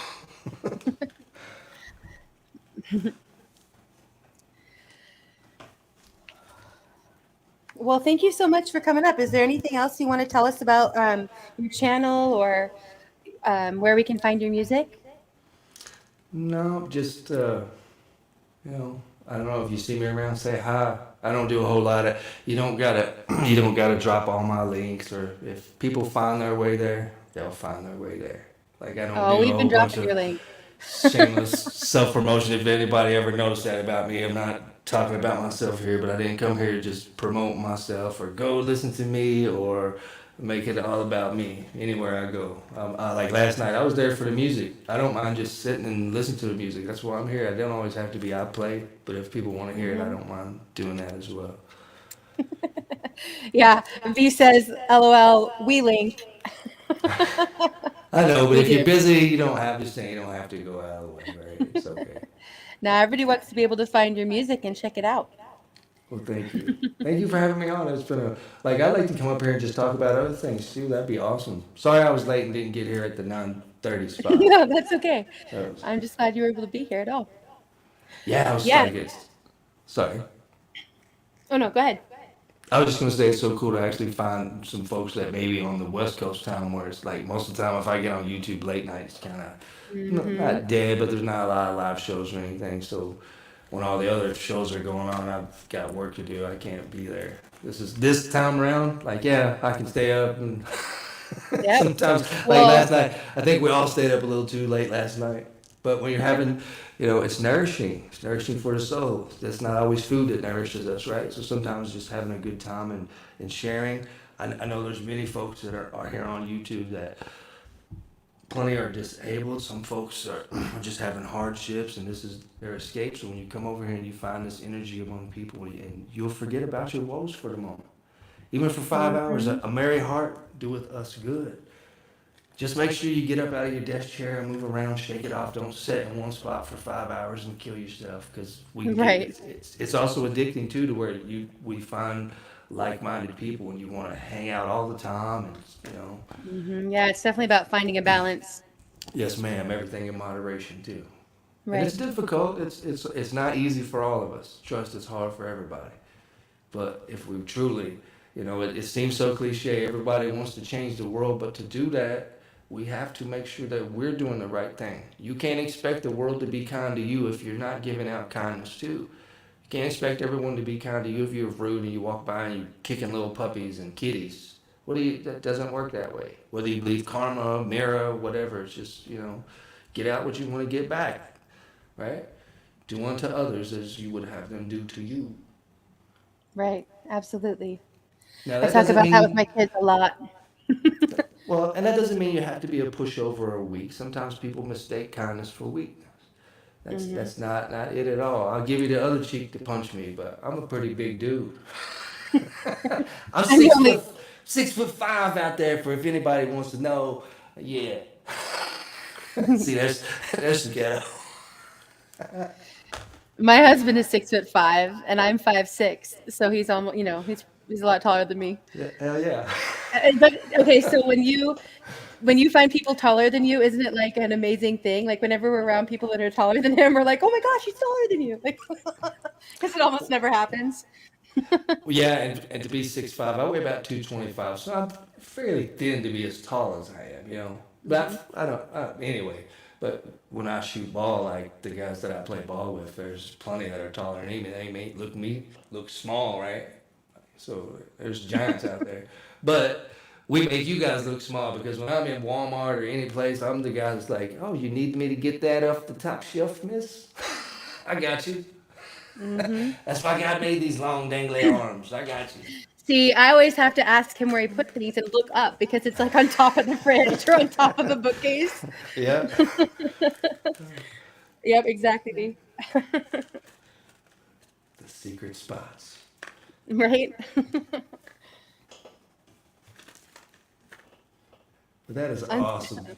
Unspecified height. Everybody's sharing their heights. Love it. Yeah, Michael, I'm glad you came back in. Perfect. Hey, Michael, what's going on, man? Yeah, Michael's he so and Maria awesome were up too. here. Yep, he was up here earlier and played for us. He's a great songwriter. I was telling him I really love his lyrics and the story. He kind of tells a story in every song. I feel like it's beautiful. Well, and doing it there, and I'm assuming that's his living room with the fireplace, and he paints the whole picture. It's like, okay, this dude's already like, I'm already ready before you even played anything. I'm expecting something good. Just the way you look, right? You already got the presentation. This is a songwriter. That's why I love coming in these places because you meet such diversity. Like it's all over the place. And don't ever just paint someone in like thinking, oh, I got rap songs on my page. I do all kinds of things. It ain't just there's no Yep. wrong to music. I like doing it all, and I love hearing it all. I love being inspired by the people around me too. That's amazing to me too. When I was a young man, if you wanted to hang out with any kind of or meet some band you liked or something, you'd be lucky to join a fan club, catch them outside of the concert, buy a Right. backstage pass. Now we have people that all you are attainable to you, where you can actually maybe collab with them, at least talk to them, maybe get some tips on how to do things. I would not know how to use microphones or lighting or anything I do now if it wouldn't have been for all the wonderful people that I met on YouTube back in the day teaching me how to do this.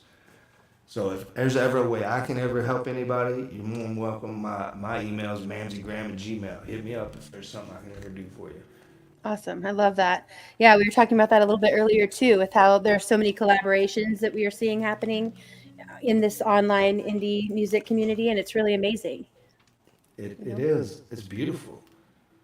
That's kind of, I'd say, like one of my messages, if you will, of this channel is like we're stronger together, and that we need to be united. So whether that's collaborations in music or working together to figure out what problems there are and what the solutions are, going on in the Yes, world, ma'am. Yes, we ma'am. are stronger together. And remember, take that step back and remember why you really started doing the things you do. Like I said earlier, I'm from Kentucky, so I love basketball. I always shot basketball. But after college, I was like, I'm not I was hoping maybe I'd be a team physician or some kind of sports therapist. But I kind of, it's like I don't play any kind of competitive basketball, shall we say. But still, in my old age, I go shoot basketball for the fun of, because I love basketball. I'm not trying to get anything out of it but the fun of playing basketball. So yes, many people are looking for their fames and fortunes and different things, but don't forget, step back, why you do music, why you pour out your heart into these songs, or how you want to make people feel, even if it's not pouring your heart out. Even if it's maybe not a nice worded song, I'm sure you're pouring your heart out, right? That's hard for a lot of us to tap in and feel free to do that because we're so worried about what other people are going to think.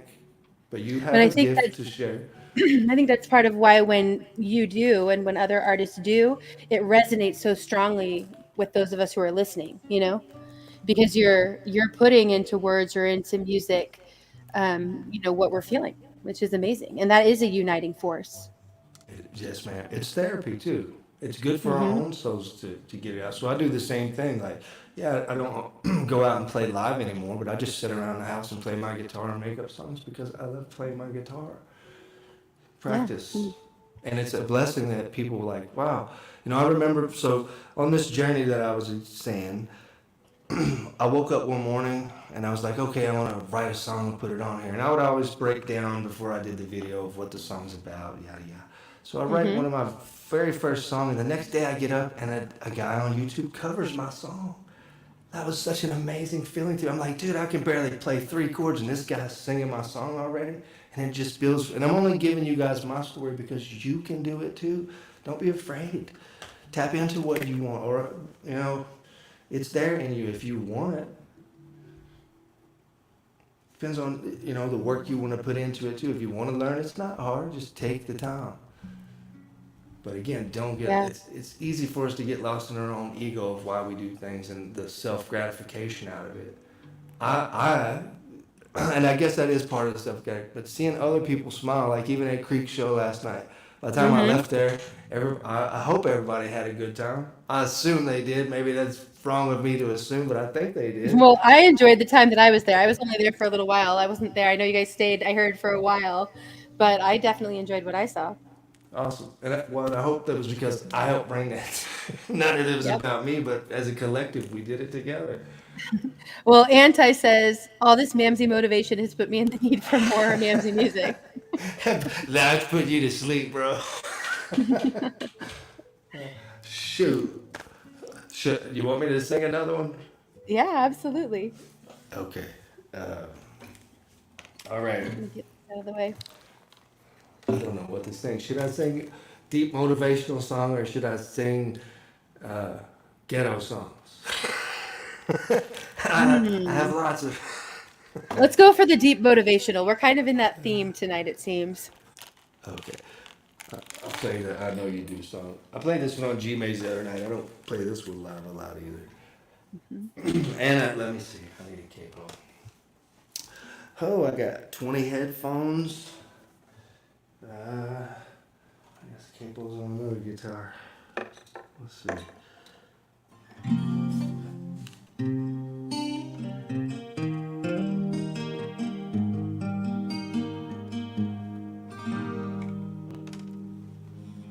I raise my hand to the stars and hope you'll reach me. If I said I spoke to God, no one would believe me. There's a pain in my heart, it feels defeated, yeah. It's always been the way you treated.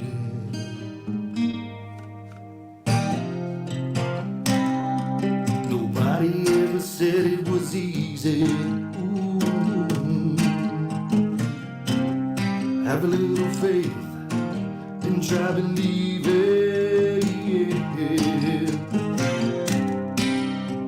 Nobody ever said life was easy. Take this love in my heart, I know you feel it. I know you feel it. I know you do.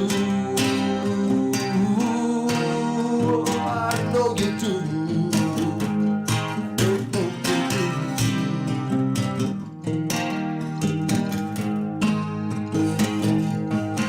I raise my hand to heaven and hope it reach me. Nobody ever told me my pain was like a symphony. Every time I need living.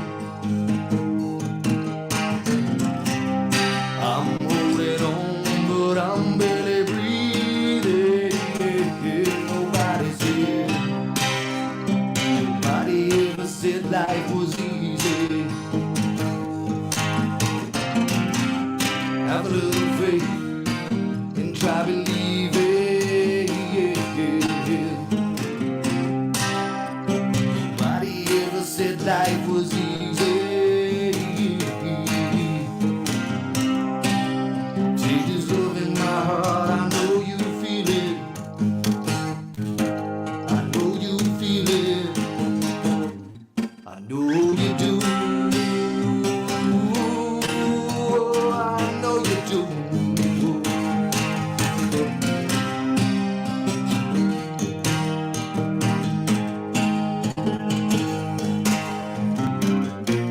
Nobody ever told me about this heartache.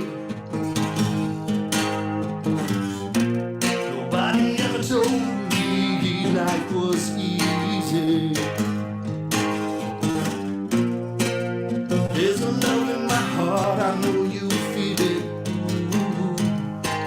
I know you feel it. I know you do.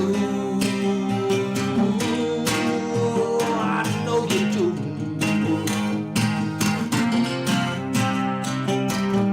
I know you feel it. That's not a love song. It is a love song, but not a love song in that way. If you feeling down and you need a little love, come over here. Sometimes you don't even have to say words to your friends, just listen. Sometimes it's great just to have a shoulder to listen. So if you need a little bit of love, you can have a little piece of my love. I'll be happy to share it with you. Even if it's a small smidgen and you need it, take it. Take it. And some of this weed too. I'm happy to share that all day too.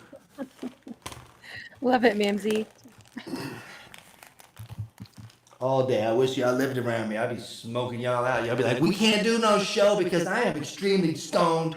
This shit ain't happening. We need to have Mamsie and Big Chap do a show, you guys, right? Yes. Yeah, that would be pretty great. Preston, thank you for being here. It's good to see you. Thanks for coming by. And if anybody wants to come up, I don't think we'll be going very much longer, but the link is pinned. So if anybody else wants to come up to hang out and talk or to say something to us up here or to come and play, please jump on up. Thank you again for inviting me over and let me sing the few songs. Hope I made them quick. Didn't make y'all's ears bleed. You don't have to make it quick. And definitely not. Yeah. Well, I mean, I think you probably know a lot of the different artists in this community, but you're probably more familiar even than I might be. But, check out the links in the chat and stuff here too, because there's a lot of really great creators here. And it's it's a really awesome community, a lot of amazing people. Yes, ma'am. And don't like, I just use myself as an example too. It's like, sometimes you get in certain circles and you think, oh, well, but there's tons of folks out there. They're hidden. You may have to find them, or you've never met them. Just because you know a bunch of people over here doesn't mean, we're all using this beautiful entity. You can find some treasures out there, and again, it's such a YouTube, the machine it is. They want you pumping out content. So that whole theory of you're only as good as your last video, I mean, I get it if you're trying to sell a product, but music is timeless. That's not true for me. So take the time. I personally don't leave lots of comments and things because only do it when I have time, because I want to, if I'm watching your video, I'm watching your video. I'm not going to ninja watch it and just, oh, great video, just so you come, that like for like stuff, doesn't That's not what it's anywhere. about. No. Yeah. So just take the time. If I want people to respect my work, I have to give respect. Respect isn't always just given to you. That's easy. Everybody's like, I deserve respect. Well, show it and you get it back. That's, again, my humble opinion. I ain't nobody. That's just the way I do things. I like hearing what you have to say. It's good perspectives. Thank you. I like hanging out over here, too. Thank you for having me. Hopefully I can do it again. We're here. I feel like there's been too much Mamsie. I was here Saturday at G Mays, I was yesterday at Creeks, and now I'm at your show. So that's wait. Y'all won't get no more Mamsie for about 7, 8 months. Dang it. Lucky me, at least I was at all three, but that's why we got to share the Yeah. links out, bro, so people can come and get your music in between. Thank you. Yeah. Well, Thank you. again, the mail's there, so if anybody ever needs any help or something I can help with, feel free. Sometimes, we're scared to ask or intimidated. Not just me, I just mean in general. Don't be scared to ask. All they could do is say no or, maybe point you in the right direction. But there's a wealth of knowledge out here. So even when I'm not interacting with folks, if I need to fix my washing machine, I'm watching a YouTube video to show me how to fix that so I can go fix my washing machine, right? Yeah. Or whatever. Queen Bee says never too much Mamsie. I don't know about that. Let me give y'all some of this weed, and then we'll, there's never too much fancy. Get some more Mamsie jar. groupie meeting after the live. I think this is the groupie meeting at this point. I mean, I think we're all pretty good fans at this point. So. Gosh, I always feel bad about smoking on folks' shows. I try to make sure to be polite and make sure You're fine. Everyone's cannabis friendly. But man, if y'all was here, I would smoke you guys out. We could go down. I'm fortunate. I live in California and I have a basement, so I can grow inside too. I have a basement in my house. Most people are like, well, no, California is a earthquake-ridden place. There's not a lot of basements in California. But I got one. Yeah. I got Yep. secret. We have a basement. Secret lab. You do? Yeah. Love it. Yeah, I didn't even know that was like not everywhere. Like there's basements in a lot of houses around here, So I just thought that was like kind of the norm throughout the country, I guess. But it makes sense that it's different in different environments. Well, Kentucky and Tornado Alley and places like that, of course you want to shelter underground so you can get away from it. But if you're having an earthquake, I don't know if it's a good idea to go in the basement. You might should get the heck out of the house. Don't go in the basement because it's going to... Same for a fire. The house is on fire. Don't go to the basement. That's not going to help you. You're trapping your shit. It says basements matter. He's right. Hashtag basements matter. Hashtag I know mine does. Right. Even more specifically, basements with the grow lights. Yeah. Right. Oh man. Nice. Well, it does make it a pleasure. So when it's the wintertime, I can still actually do some different experiments inside and grow. Plus, I can grow other things too. It's not just weed. Having a grow tent or any kind of lights inside, it's just not about cannabis is farming, so you can learn a lot of things about growing definitely. your own foods. And it's an amazing crop. There's so much you can do with it. Oh yes, and so many different strains these days. Most everything's hybridized these days, so you don't really hardly get true indicas or sativas anymore. So, but there's so many out there. Yeah. People get lost, and again, this is a whole nother rant, but lost in the numbers now. You can go to a dispensary and buy things, and it has certain numbers and tells you, well, that's fine, but there's so many different strains of weed. Just because it has a high THC value, well, that doesn't mean the lower one isn't going to give you a nice mellow stone that you need for a longer period of time or help your aches and pains or make you feel uppity. And, they're all different. Yeah. You have to find what's right for you. Right. Exactly. I agree. Yeah. And then I'll kind of find what I like. And then I'll notice that when I switch it up, it has like a stronger effect too, because it's a different strain. And, I've kind of gotten used to one and then I'll switch it to something else. Yes, ma'am. And the Washington, Oregon, great states for it, but now you guys have such an abundance, which is great for the consumer. You can get like anything, like more things you never could think of, even ounces for $20 and $30 sometimes.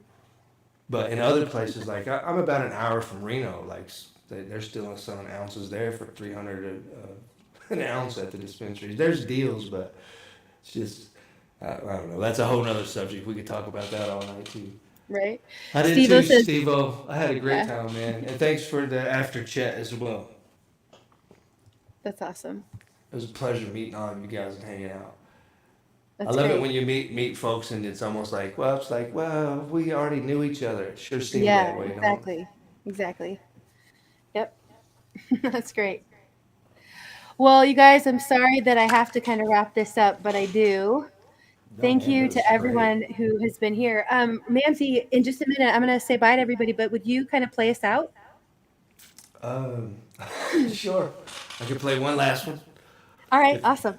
Thank you. Sorry, I'm like making you do too. If I'm making you do too many, I'm No, just you're really. not. I'm I just enjoying didn't it. want to be like. I try to be polite. I don't want to. Again, I'm No, not you're forcing great. it on anybody. If you want it, I'll sing it. I just didn't have a Yep. whole lot of things prepared, but I'm ready. I want it, and I know I'm not alone because the chant's been singing Rebel Yell and wanting more. So you just tell me when. I always just Okay. get confused in my mind because I don't know if I want to beat a song or just strum a song. I don't know. But go ahead. I didn't mean to interrupt. Sorry. You'll get to pick. And Mamsie, you are more than welcome to come back. I'm here usually on Mondays at your time, my time, 8 p.m. And actually, I'm glad this came up because I almost forgot. Tomorrow, you guys, it's not 100%, but I think I'm going to be able to do a stream around 3 p.m. Eastern, 12 p.m. Pacific. And I think I'm going to try something a little bit different. It might just be kind of like you know how I am. I'm always winging things, so we'll see what happens. But it might just be this again. We don't know. But I'm thinking about doing something where it would just be more like a chat. Like I'd be playing some videos and some things up on the screen, the campfire, and then just have the chat open. Mostly because if I can do that and it works out well and it's something people want to come to, then that's something I could do even when my kids are with me sometimes. Because right now, I can't really be up on panel or do anything like that with my kids around because they're just noisy and you know how it goes. But yeah, so just something I'm thinking about doing, but keep an eye out tomorrow for something like that. Bran, thanks for being up here with me always. Not a problem. And thank you everybody in chat for being here. Thank you for everybody who was up on panel earlier and all the great conversations and, kind of getting through it all together and then having all these great moments of music and unity too. It's been a really nice night, I think. So much love to everyone. We're stronger together. Have a great night. And Mamsie, go ahead and play for us and we'll Shout outs to all the let you moms have out the end there. here. One of the toughest jobs in the world being a mom. The most important job too. It's the best job for me. I love it. Okay.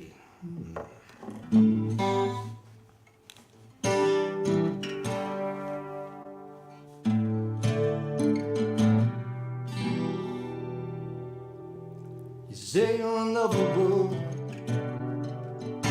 I say it's not true, 'cause you love me. And I love you. I had a broken heart.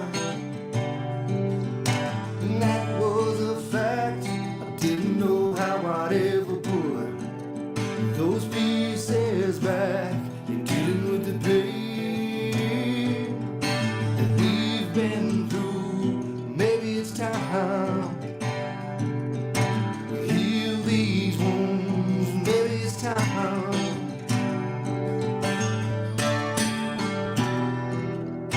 Then everything changed when we were laughing in the rain. I'll be here beside you, baby, through the struggle and the pain. And if you don't know what to do, you just need the truth.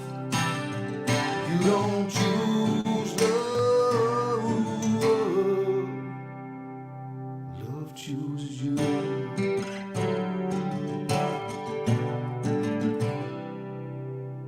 This old heart was broken and cracked. It was your warmth, the place, the patch, and in your eyes, darling, I can see things new. And baby, it's time we heal these wounds. Maybe it's time. Then everything changed and we were laughing in the rain.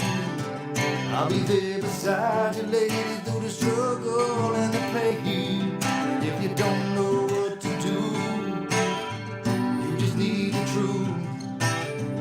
You don't choose love, love chooses you. And it heals these wounds.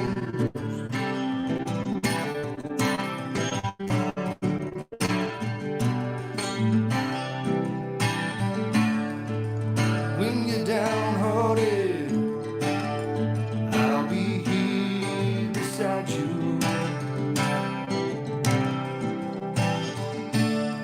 'Cause lady, you're the one. There's no substitute. And if you need the truth, I've been holding this coffee in for about 5 minutes. You don't choose love. You don't choose love. Oh, love chooses you, and it heals this wound. Love chooses you. Thank you, Manny, for having me on your show. Love chooses you. That's a beautiful thing. Sometimes we go looking for it. Thank you. I can't hear you. Cut the show off. Kick me out. Throw me out. All right. Thanks, everybody, again. I was just going to end it, but we'll go ahead and say one more time. Thank you so much, Mamsie. Thank you, Bran. Thank you, everybody. Love everybody, and have a great night. Great meeting all of you. Good night, all.